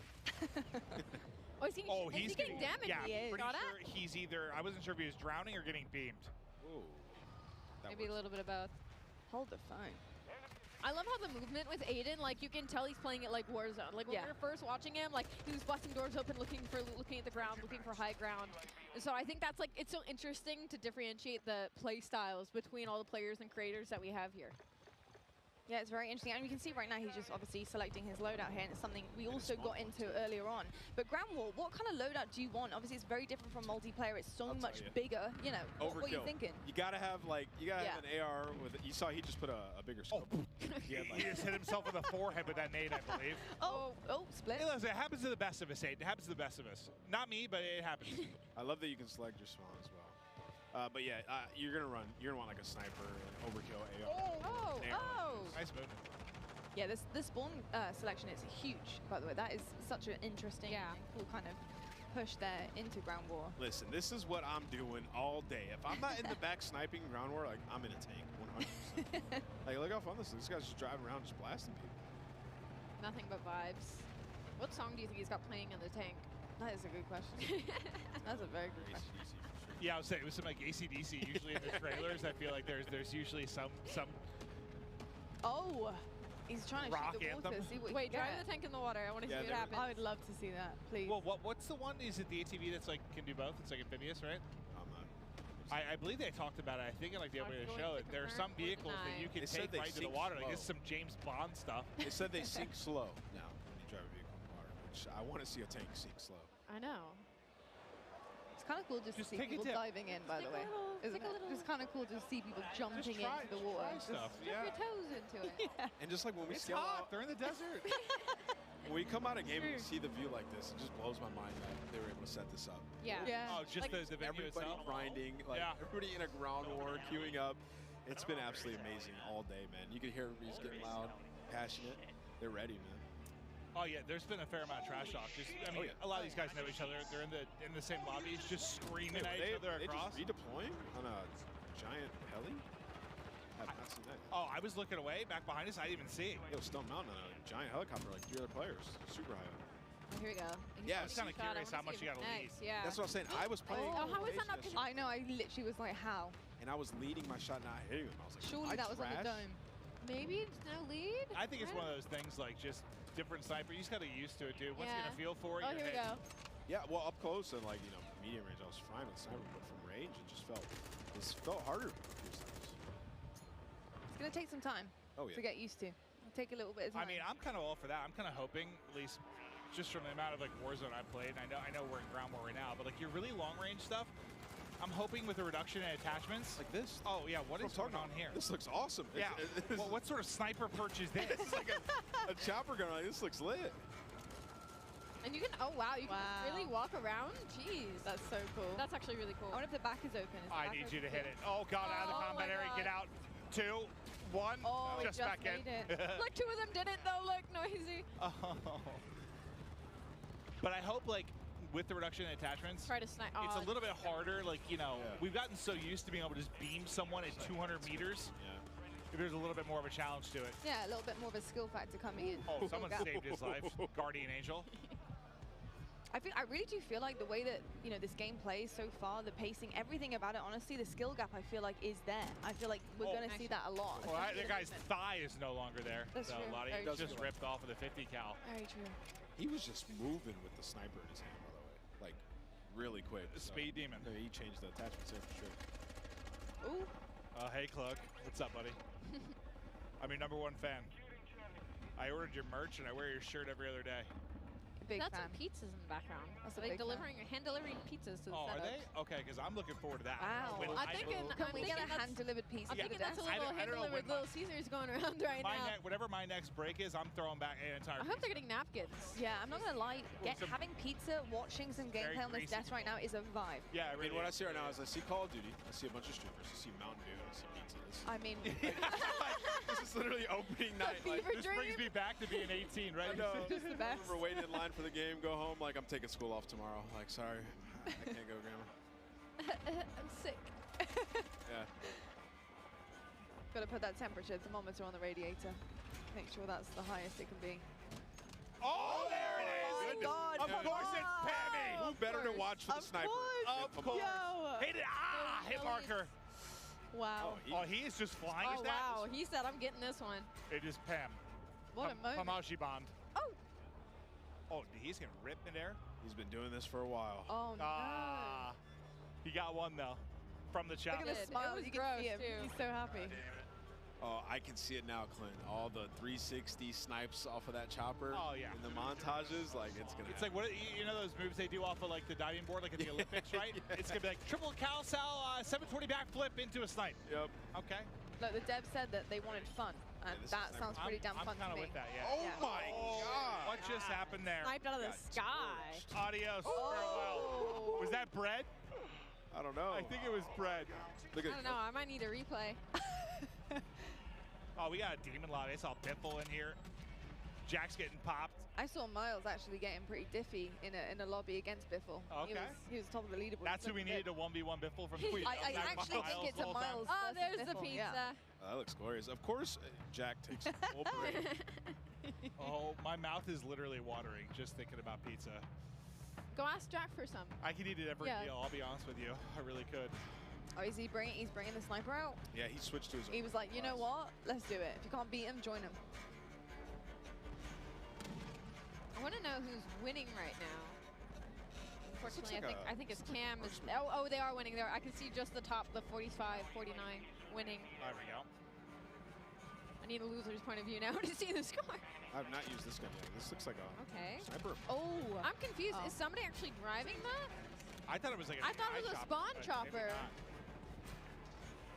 I don't know, but Courage was Hello, trying to find No out. Jay. How we doing, sir? Looking very dapper. This is cool. Selecting spawns is just sick. I'm not going to get used to that for a I just while. like the you know, in older games, you know, you pick your spawn, Yeah. you sort of appear there, but now like the, whatever you call it, like the thing. The animation, what The do you call it? Like, no, how it like takes you? It takes like the flies zoom, with it's like you? the zoom in, isn't it? Yeah, there's a word for it there that I'm not finding, but like I the know. zoom into Transition like your into spawn. it. Transition, there we go. That's probably what I was looking for. But I like that a lot. Thank you, Lottie, for saving my You're brain. very It was welcome. struggling because it needs pizza. Mine struggles on the reg. Yeah, yeah. So don't worry. Yeah, no, I think it is really, really cool to see that. And I think it just suits Ground War, honestly. It really does suit Ground War. And I think in terms of the objective work, you have a huge map here and you have to cover so many different areas. So the fact that you can choose your spawn spot is pretty sick. I love it. I think Myth hybrided his pistol to like an SMG. Whenever he switches to that, look at it, because that looks the auto, right? Insane so there's an auto version of Yeah. that pistol, and he has it on, but he has like a stock on. Nice. He's got it pretty loaded up. It's the attachments that you can really make it your own. Yeah. You can make an AR into an SMG. I mean, we've been saying it. Yeah. You do a lot with And this a pistol into an SMG. Maybe that same SMG pistol into an AR. Who knows? So I've just looked at the kill feed, and Symphony is on the other team. So perfect. That's exactly what I need. I need to snipe him. Oh. That'll bring me a whole lot of happiness. Oh, that's a tank. That was Optic Can't snipe Blake that. getting plucked. I want to see that drill charge being thrown on the ground and a tank running over it. 'Cause we saw it in the trailer, but I need to see. The one like through the roof? No, like there's one you put on the ground. Well, yeah, you can do it through a wall as well. But I think it'll just. I really want to see the Oh, floating, okay. Off. He's popping off now. floating nade. I want to see so bad. The floating mine. Oh, Wow, there's a this lot looks of red arrows insane. over there. Yeah, wow. Oh. That looks so beautiful. It has the It's whole map awesome, on it. yeah. Like, in color as well. It looks great. Cruise missile out. He's calling everything in. Doesn't see anyone. Oh, there we go. They are inside. Unfortunately, not able to hit it, but the fact is, Myth taking over the lobby. Snipe looking hot. I mean, we've seen everything so far in this. We've seen vehicle combat, aerial, some crazy gunfights in buildings. Cloak was just chilling inside of a tower. So everybody, your specific taste of Call of Duty you can find in Ground War. Yeah, it's a little bit of everything. Just fun. It's just fun. You can look a lot of the settings right now, you know, because it's never their fault. It's a settings problem. So I think Oh, we're on the hunt for what's wrong right now. I love going through this. It's just my favorite thing in the world. Just making sure everything's exactly how I need it to And you be. never thought it could be your thumbs? No, oh, no. I just really like tinkering with it. Oh, yeah. But do I blame it when I have failures? Yes, I do, Lottie. Oh, yeah. Yes, I do. No, It's I think rarely we all my do. fault, Lottie. We all do, to be honest. I understand that. Got a lot of red up there right now. Wait, Yeah, so you right? can spawn in a vehicle. You see that? That's dope. Yeah. Yeah, it says full, so I guess he's waiting for somebody to deboard. That's sweet. What? Not noticed that. Right, somebody get knocked out of it. I wonder if you can spawn in a chopper, in a helicopter. Must be. I believe we're going to be tossing to the floor soon. I'll tell you, I'm going to see if in the 3 minutes I'm off camera, if I can eat an entire pizza. I'm going to try to. I would like to know if you You can. gonna bring me some? Yeah, I'm going to try and find it. That's my We'd goal. like a follow-up on that for sure. This is really out here. These guys are all grinding. We're gonna get to see some Warzone later today. It's gonna be epic. It is going to be absolutely incredible. Well, I'll tell you what, folks, we're just about done here with watching this Ground War gameplay. We're going to toss it on down to the main stage to find out who Jess has got and who she's going to be talking to. Jess, over to you. Thank you so much, Lottie. Yeah, I'm actually here with one of my favorite streamers, Swish'em. How are you enjoying yourself here at COD Next? I mean, you're here among 200 of your fellow streamers playing what I can only imagine is your favorite game. How does that feel? Honestly, the experience so far, it's been amazing. Like, I can't put into words. Like, the feeling to be here right now playing MW2 and getting all the first looks, like, you can't have anything better, you know? So far, like, I'm loving it. Like, I feel like a little kid on Christmas. Like, everything, like, the aspect of all, you know, everything in the game right now with multiplayer, it feels so good, so smooth. I just want to keep playing this. I don't want to go back to Caltera right now. Well, we've had a little taste now of, 6v6, Ground War, different maps, different modes. Kind of what's your main takeaway here from this game? Honestly, I'm loving third person right now. It's like, honestly, I didn't know if I was going to like it or not because, we've never had third person, with the past COD. But honestly, I'm loving it a lot. And I love the maps. Everything, is really good right now. And it's feeling, smooth. All right, final question. I mean, what is next for you and your stream and your content? MW2 grind. That's all I'm looking forward to. Can't wait. That makes perfect sense. Well, thank you so much, and best of luck. Have fun out there. Lottie, babe, back on over to you. Thank you so much. Thank you so much, Jess. And you can see right now there is so much happening behind us. All the creators, you can see the ring lights for days. So much Modern Warfare 2 being played. But my name is Lottie, I'm on the desk, I'm joined by Maven. But I also do have two very special people to talk about Modern Warfare 2 and what it took to make it look so damn glorious. We've got Mark and Joel joining us. And guys, I mean, studio animation director, and we've got studio art director here. I've got to say, first and foremost, this game is stunning. Awesome. Like, it is absolutely beautiful. The colors are incredible. Yes. I just want to dive in IRL, to be perfectly honest with you, but it's not really just beautiful. brown. It's not just it brown. has some color. I promise I didn't joke about that already multiple times today. But no, Yeah. seriously, there's been a lot of like gray and brown sometimes. There are many hues. We got our hue chart out. We I put love that it. in there. It looks vibrant. I'm loving it. It just feels good when you're out there slaying. It looks absolutely incredible. I'm so excited to dive deeper into that. But folks at home, if you didn't already know, we've got an epic giveaway from our friends at Jack Links. And each Jack Links supply drop includes a brand new copy of Modern Warfare on the platform of your choice. Delicious Jack Links limited edition products. Brand new epic in-game items from Jack Links. So if you want to find out more, check this out. Looking for an epic way to celebrate the launch of Modern Warfare 2? Jack Links has got you covered, giving you the chance to win the ultimate Modern Warfare 2 supply drop. Keep an eye out during the broadcast for the Jack Links Sasquatch to appear on screen. If you see it, grab your phone and scan the QR code, following the prompts to qualify for entry. Tune in to Call of Duty next. Squad up with Sasquatch and level up for the ultimate viewing experience, courtesy of Jack Links. Terms and conditions apply. All right, folks, keep your eyes peeled to spot the Sasquatch on the screen throughout the show. Scan that QR code and enter all your information for a chance to win. And trust me, you certainly want to. But back to it, though, of course, Modern Warfare 2 is where we're at. I'd be good as a Sasquatch, though, right? It's hard to mocap Sasquatch. To be honest, people might honestly get that confused with you. Yeah, there is that problem. I'd be really good as that. There is that problem. Anyway, I'm so sorry. You can throw the razors out. You don't need to worry about it. But I'll tell you what isn't a problem is the color palette on this game. It's absolutely stunning. You know, I looked at Mikado earlier on, and I was just floored by how good it looks. What does it take to make a map? You know, how from scratch, you're looking at the color schemes, you're looking at what you want to put in, the details. It's very finely detailed, and I think that makes people really want to dive into the game and start grinding it. Well, I think like it's important to create an immersive environment, go out and capture reality. But you know, at the end of the day, it's all the details. And what's funny about making stuff like this is it's about what you leave out.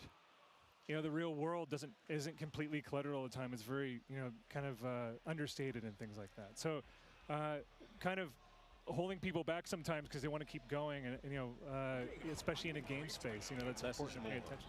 And then AI, putting AI in there and having a living world. I mean, that's just insane. The AI part is something that blows my mind, and I think it really brings such an incredible aspect of that realism, you know, that realistic effect that you guys are trying to achieve here in Modern Warfare 2 and in COD games in general. What does it take to make that happen? Oh my. Well, it takes a lot of like just research and reference that we use. Like all of us are mad action movie fans and cartoon anime and all that stuff. But that's the action side of it. Yeah. But we have to have that authenticity where we deal with our military advisors, all different branches of the military. We ask them questions all the time. We're always asking, hey, would you do it like this or would you do it like that? Most of the time they'll say, yeah, nah, I wouldn't do it like that. That's Hollywood. You know? but they know that it's an entertainment product, so they definitely, you know, are in it to win it, always giving us the advice that we need, plus the extra, you know, pointers in here and there. Then we bring them into the mocap stage. Yeah. Get them suited up. You know, a lot of them never been in anything like that. You know, they're in spandex, you know, with the dots and stuff. Big tough guys, you know. But once they get going, I mean, it's amazing when you see a lot of the movements that they do. You know, they're like, wow, man, that's going to look good in the game. Yeah. You know? So yeah, it's just a lot of like effort and magic that goes into it. Mark and I go back on this all the time. It's what you're looking for also in the performance is the human mistakes. Yeah. You know, when people get scared, when AI gets scared, how do they react? When a soldier, like, you know, sometimes all these consultants do things perfectly. Right. And they rehearse it. It's muscle memory. But you want those moments where they're making mistakes and they don't do it perfectly. Imperfections. Human, yeah. You know? Well, I feel like the hard part, at least from the outside looking in, is just like finding that fine line between realism and fun. Because I play games, I'm not going to call it any other games, but like they try to have like sometimes like a realistic weighted movement to it that to me is just not as fun. Like I want more arcadey sometimes because that's just we're playing a game at the end of the day. It's a fine line. It's got to be very tricky. You can't go too overboard and WrestleMania or anything like that, and you can't go too I don't know. It's contrast. We see that. I mean, with the Oni skin we saw earlier, the way that the guy was walking, the operator, we having that fun, that exciting aspect. You? Was that you? That was me in the suit. Yes. No. Was it really? No way. Yeah. Oh, dude, that looks dope. Oh my! I'm a big fan. He For a did that. start, Awesome. big fan of Awesome. the That Oni. looks So, awesome. but I mean, That was fun. we are bringing that fun element to operators like Oni and having these exclusive skins that you're able to put on, and it changes the whole character that you are embodying in the game, and that's where the fun aspect comes in. But you do have people who want to stay true. They want that realistic kind of approach and feel to the game, and I think the balance is really difficult, but something so far we've seen is that you guys have done that so well. Where does the decision making of the AI come in? I know the intuitive, creative part of the AI is so important to you guys, and having them making those decisions and become actually a vital aspect of in-game play. How does that work? Well, that's a balance between the programmers. The animators, we want them to do everything. So Yeah. we just have them running around, but then They're cooking a meal. the design, Jeff and Joe were like, we don't need it like that. Can you guys switch it this way? So there's a lot of balance between design, code, and animation, the art. How many times do we go back and forth on silhouettes? And because you want the AI to be identifiable. Right. In that when you mix it up, you need to get that It's stuff. a little difficult, but it's a balance between that triad of design, code, and animation, where we have our vision in our head, and we just have to come together and compromise. Well, how much? I guess I feel like adding the third person kind of put a spotlight on you from an animation standpoint, because we've all seen when you're in first person, you don't see a lot of the animations you do, but when you're fighting somebody online, every now and then the animation can be janky due to whatever desync. You're playing on the internet, but when you have the 3P, it is a spotlight directly on the animations of the character. The animation department and programming went to town. They had to, right? And it's so awesome to see it.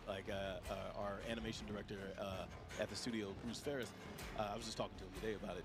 But it's really awesome. So I was just sitting down here on the floor watching it a few minutes ago. I was like, wow.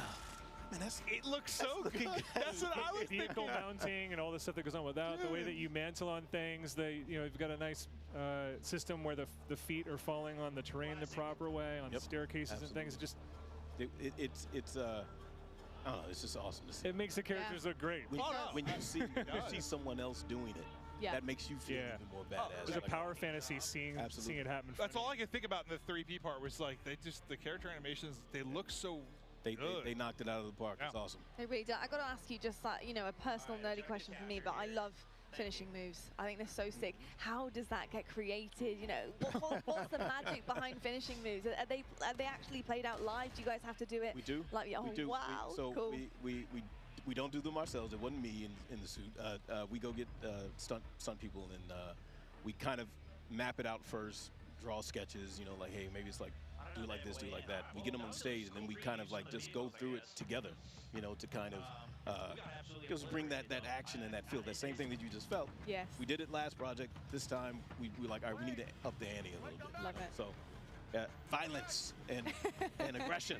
I'm going to put pressure on both of you if this isn't in yet. So, listen, this is going back to, we were talking about the fact that one thing that's tough with first person is when you get cool operators, right? You don't see them as much. And finishing moves is one where you do, but going back, this is back to Blackout, but when you would do, there were different emotes you could use where you would dance, and you'd have the hula hoop and stuff like that. So you'd kind of see your avatar more. You could show off. You could do a lot of taunting type things. Yeah, right. Is that in that, or can you add it for me? I feel like we get that out with a wide, a big breadth of finishing moves. Yeah. I think that's where you really get to showcase that. Yeah. You weren't asking if we have emotes, right? Well, no. I guess more I'm trying to think back. There was one where I could do a hula hoop or goofy kind of stuff you could do to show off. And I guess I like to see my operator more and more. For sure. Yeah. And you guys have put so much work into the animation. I want to see my guy dance. I want to get down and nasty. It's an evolving system. We have to see what happens. Right now, we're so focused on This is a big game. Oh, yeah. You don't say. You don't say. If I look tired, if I don't look tired, it's because the makeup artists here are really good. Right. But yeah, there's a lot going on. But yeah, we've got a long. There's a lot of road left in front of us too. Keep me in mind that I want a bald character that can move a little bit. All right. Easy. That's why. If we need to get me in, we got you. If we need to get me in.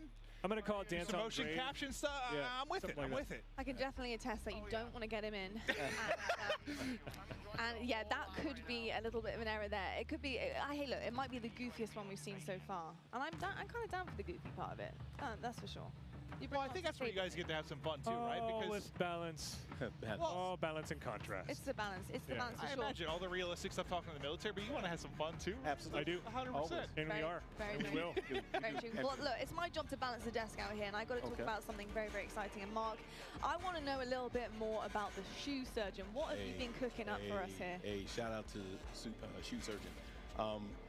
We all a lot of us at the organization, we're shoe heads, right? So sneakerheads. But we're really excited to work with a huge name in the sneaker world, which is the shoe surgeon. They made 2 incredible shoes for us, based off of the brand of Modern Warfare. Okay. 2, with look at that. That's wow. So these actually all unique for these 2 shoes. One of them is for the Modern Warfare brand. The other one is for Al Mazrah, the big map. And it's a lot of desert tones. It just is really, really, really awesome. It's iconic greens and all that. Inspired by Al Mazrah and all the materials. These look awesome, and I also think I need to get some tattoos. Yeah. and they both have ghillie snap-ons too. Like some people don't even know. Hey, what are those? You can ghillie your yeah. Like you don't know nothing about these. You got to put your ensemble together. Right. I like that. When you go out on the town, put your ghillie suit together, clip them on there, and you're set to go. I love it. I love it. But if you want to be one of the 6 lucky people to win a pair, maybe 5, because I might get one. You need to follow Call of Duty. Okay. Then you need to tweet hashtag CODNext and hashtag sweepstakes, or you can scan the QR code there and enter to win. It's as easy as that, folks. Absolutely incredible. I've got to say, I really want to cop that desert color pair. I want the Modern Warfare 2 one. Ooh, I like that. The iconic green. Yeah, the iconic green. Absolutely. I'm wearing it today. I've got to say, it looked pretty good with what I'm wearing right now. Did you see Joanna's pants though? I did. I mean, who didn't? Yeah, I mean, right. icons everywhere I look. Including on the stage, though, it's right now time to toss down to Beef Mummy and see what she's cooking up. Right down there with the content creators.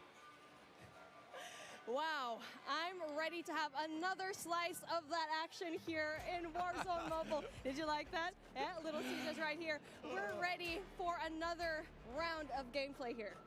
Amazing, amazing, amazing, amazing. Ready for another slice of action? Me too, me too. So yeah, only in Call of Duty Warzone Mobile can you have the type of intense, up to 120 player real action. So let's get back on in and see what we have going on today. Well, you can already see it. It's after the turns of what we've seen here so far, because so far it's been absolutely crazy. It's been Warzone 2.0, it's been Modern Warfare 2, and now we're going back in here. We're going back to mobile. And now I'm pretty sure a lot of you guys at home are really interested to see what is happening with our streamers that we have here today. And if you don't have it yet, comment down below what were your favorite moments here yet again, because we've had so many things happening already. Incredible, incredible. Now, and one of the things that we wanted to make sure we do is go over. Let's talk to some of the talent, talk to some of our friends, see what's going on. Why don't we head over there? And another incredible round of Warzone Battle Royale comes to this, and now it feels like such a great time. And now I'm really excited to go and move around, especially with my little box. I wonder if all of our streamers playing today wants a slice of this pizza, because obviously we've been eating this the whole day. And that's the reason why we have so much energy. And not only that, it's absolutely delicious, but we are heading on over to our streamers right now. I think we're gonna take a look at Hawk's Nest and Bobby Plays. We're taking a look at what they're doing right now, and it looks like here in the action, let's see if they kind of want to slice, but obviously they are very busy when it comes to the gameplay right now. See, you can see the comms. They're just so into it right now. The focus. Bobby and Hawks, they don't even know what's going on outside them. They have a camera, they have a pizza box. Oh, maybe if they smell the pizza, they'll want some. Hi, would you like a slice? Are you hungry? Yeah, actually, very hungry. Okay, maybe we can help them out later on with a slice of pizza. We can be your personal pizza holder. But we're moving on right now here to Bobby. I kind of want to ask him, so far, you're just walking inside, you're chilling. So where are you guys right now and what's happening so far? Well, there's a guy right ahead of us. I'm going to go ahead and die to him. Wait, no, I killed him. We're chilling. You know, we're just dominating. We obliterated Godsley earlier, and he didn't really stand a chance. Noah managed to outcamp us. Wait, there's multiple people, multiple directions. Oh my God, I'm probably dead. I'm concussed. Okay, we're gonna get back to you later on. You guys focus Bobby. over there. I don't want y'all to die just because of us. Oh, and speaking of, Bobby's gonna be headed on into the gulag, but you know what? It's okay. It's fine. A lot of these gameplays happening right now. So far, how are you feeling right now, Matt? Like, you're seeing all the gameplay. It's been crazy here so far. Great question. You know, feeling really good. Feeling really good. We still have so much longer to go in terms of development, but right now, you know, we know people are loving the game. We know people are excited to get in there. And more than anything else, at this point, we want to make sure the moment-to-moment action is just good. For us right now, moment-to-moment action. And you know, the other thing that's worth touching on a little bit is cross-progression, really breaking down what that means a little bit. Absolutely, that cross progression. If you are at home, if you're playing Warzone 2.0, if you're playing Modern Warfare 2, that progression that you have over there, it can transfer over into Warzone Mobile, where if you want to grind for the Battle Pass, you can do so at the tip of your fingers. Yeah, that's right. If you have things going down at home, you can definitely bring it down into wherever you are. If you're on the car, you can grind for it. So again, so many new things. And for me, I think it's such a revolutionary thing for this to happen. Yeah, exactly. You know, we were talking the other day around like, well, what does that mean? If I'm a player, cross progression, how does that benefit me? And there really are a handful of experiences we think are just made better by cross progression. So I want to talk about those just for a little bit. The first one is, let's say I'm playing for, you know, a couple days. We have some new functional weapons that are unlocked. If I'm playing on console or PC or mobile and have a long session, maybe I, you know, do pretty well, then I unlock that functional weapon, that time investment that you just made, that now carries over to all the other platforms, regardless of where it happens on. So think about the time save there. Exactly, not just that, you're interconnected. I mean, we like to say it again and again because it's just a revolutionary thing to have. But I know you have something else in mind because you have so much new features here, and we're only in alpha here. So again, we're just talking about all the main things that's happening right now. Exactly, and you know, so that's the first one for me. Unlocking new functionals, it's fantastic. It saves me a lot of time. The fact that whatever I unlock on one platform, I find on the other platforms. The second one for me that I think really is just super cool and also is very player friendly, which is one of the things super important to us, is shared battle pass. So let's say I've leveled up the battle pass on one platform. Say I'm playing on mobile, you know, had an awesome session with my friends. The next day, all that progress again carries over. So the stuff I've unlocked and my level, just those benefits now kind of really carry over with me. And the final one I just want to talk about for 1 sec. Let's imagine over the years I've built up a group of people. Now some I know in real life, maybe others I've met playing. That friend group, so the chats and the larger social experience, now they're going to carry over across platforms and across our sessions. Why are we doing this? We're doing this because we can, honestly. Other games can't. And also because we just think it makes for a better social experience. And now that social experience is definitely really important because it's the first time that we can cross over finally from mobile to PC and console. So if you're playing a game, you can literally just call up your buddies, message them, and there you go. They're gonna know you're playing. Hey, what are you doing? I'm playing Warzone Mobile right now. No way, you're playing us from your phone. That is just absolutely revolutionary stuff. And so with things like that, I'm really excited to see how it progresses later on into the game and really just excited for its launch. And now, speaking of, we're taking a look at our duos yet again. So we're going back into the gameplay where we're taking a look at Jokesta. And with everything so far, I don't think we've touched up on vehicles that much anymore. So, I mean, yeah, the ATV, you got it right over here. You have the classic vehicles that we got to see in Verdansk the first time. Exactly. One thing I love about the Verdansk vehicles too, lot of differences. Helicopter, slow trucks, fast, quick ATVs. You really have the whole experience. There's nothing better for me, too, than helicopter. I don't know about you, but I'm a helicopter person. I agree with that. I mean, it's the fastest route to go in there, but if you need to be ready, you have to go and drop right now. Especially if there's going to be a javelin just pointed at you, you make sure that you get out of the helicopter ASAP. But again, when it comes to finding those vehicles, you need to know the map very well. I mean, you can already definitely look online where to find like the great moments and the great spots. And for me, I feel like that's going to be airport. Around airport, you're going to be having a lot of vehicles right now. And so right now for this particular time, now they're slowing things down just a little bit. We've noticed it. And for me, like I feel like for this duo, they prefer just going into the outskirts just a little bit. Exactly, yeah. I think they're smart that way. They loot, they get what they need to do, always staying together, but then occasionally, once they have what they need, they're waiting for the next circle to collapse. They're finding those areas in the map where maybe the action's a little bit lower. After all, you know, last people alive win. Exactly. I mean, it just depends on what kind of gameplay you really like. Are you going to be aggressive? Are you going to be dropping down Superstore, Boneyard, downtown, or do you prefer the outskirts and be on the mountains and try to see what is going to happen when you are going to see just a little bit of a step back? But obviously, it does have its risks. You won't have as much loot going into it, and you won't have as much kills. Exactly, exactly. Final thing, getting into Storage Town, circles collapsing. For me, this is the intensity that I'm looking for. Man, it's my favorite.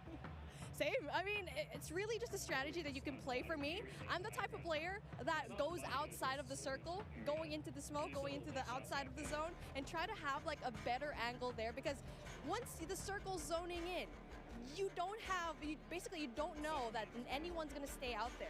People are just going to assume everyone's inside the zone, right? Exactly, 100%. Those are the real savvy players. That gas mask, slow lagger behind. Yeah. I die to them all the time. I mean, prior to this event, I was looking at the top 200 Warzone clips of all time, and I just saw one. I hope it get to see it here in Warzone Mobile, where you get to see so many more highlights from outside of the zone, repositioning themselves, especially at the outside of the zone. But hey, take a look at that. Speaking of another highlight, we get to see it. Noah from YouTube tries to go in there, getting all those kills. Really just breaks the armor, but doesn't really quite get the kill just yet. But then obviously has the advantage of the scope. Not only that, high ground as well. So I feel like we haven't talked about the high ground so much here, because it's just so important to have that kind of height. Exactly. The way we think about it internally is, how do we find the right mix of gameplay experiences? So you need that close quarter combat, you need long range for sure, but the way you combine those two with verticality in certain dense areas, that is special. And I think for Verdansk, especially the area we have, the area we're in right now on the outskirts of Storage Town, it has that in spades. And now with that in mind, I feel like you have all that verticality. What part of the map do you think is best when it comes to having that height advantage? It's a great question. So for me, it's actually the area we're in right now. I love the intersection or the kind of borderlands between Storage Town and Boneyard. I think it has the best of all the environments. So for me, when I'm playing, start in Boneyard, head up to Storage Town, and if I'm lucky and the circle abides, stand in this area. And you know, I'm just so proud to say that starting today, as we've said before, you can pre-register for free on the Google Play Store.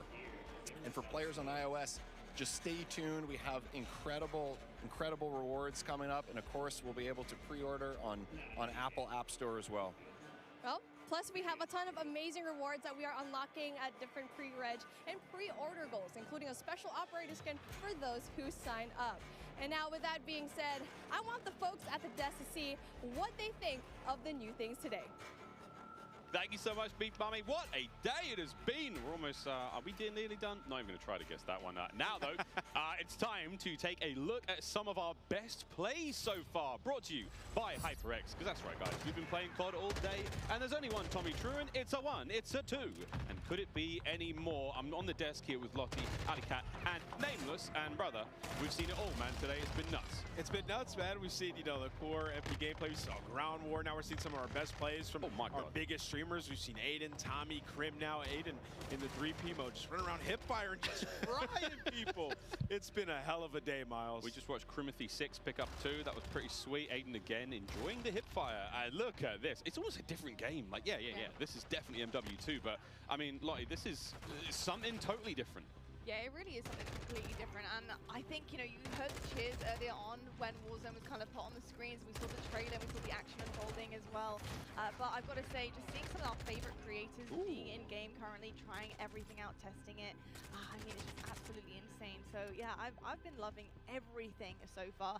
I mean, what's not to love? Partager in a chopper with a sniper, trying to get everyone in the streets. I mean...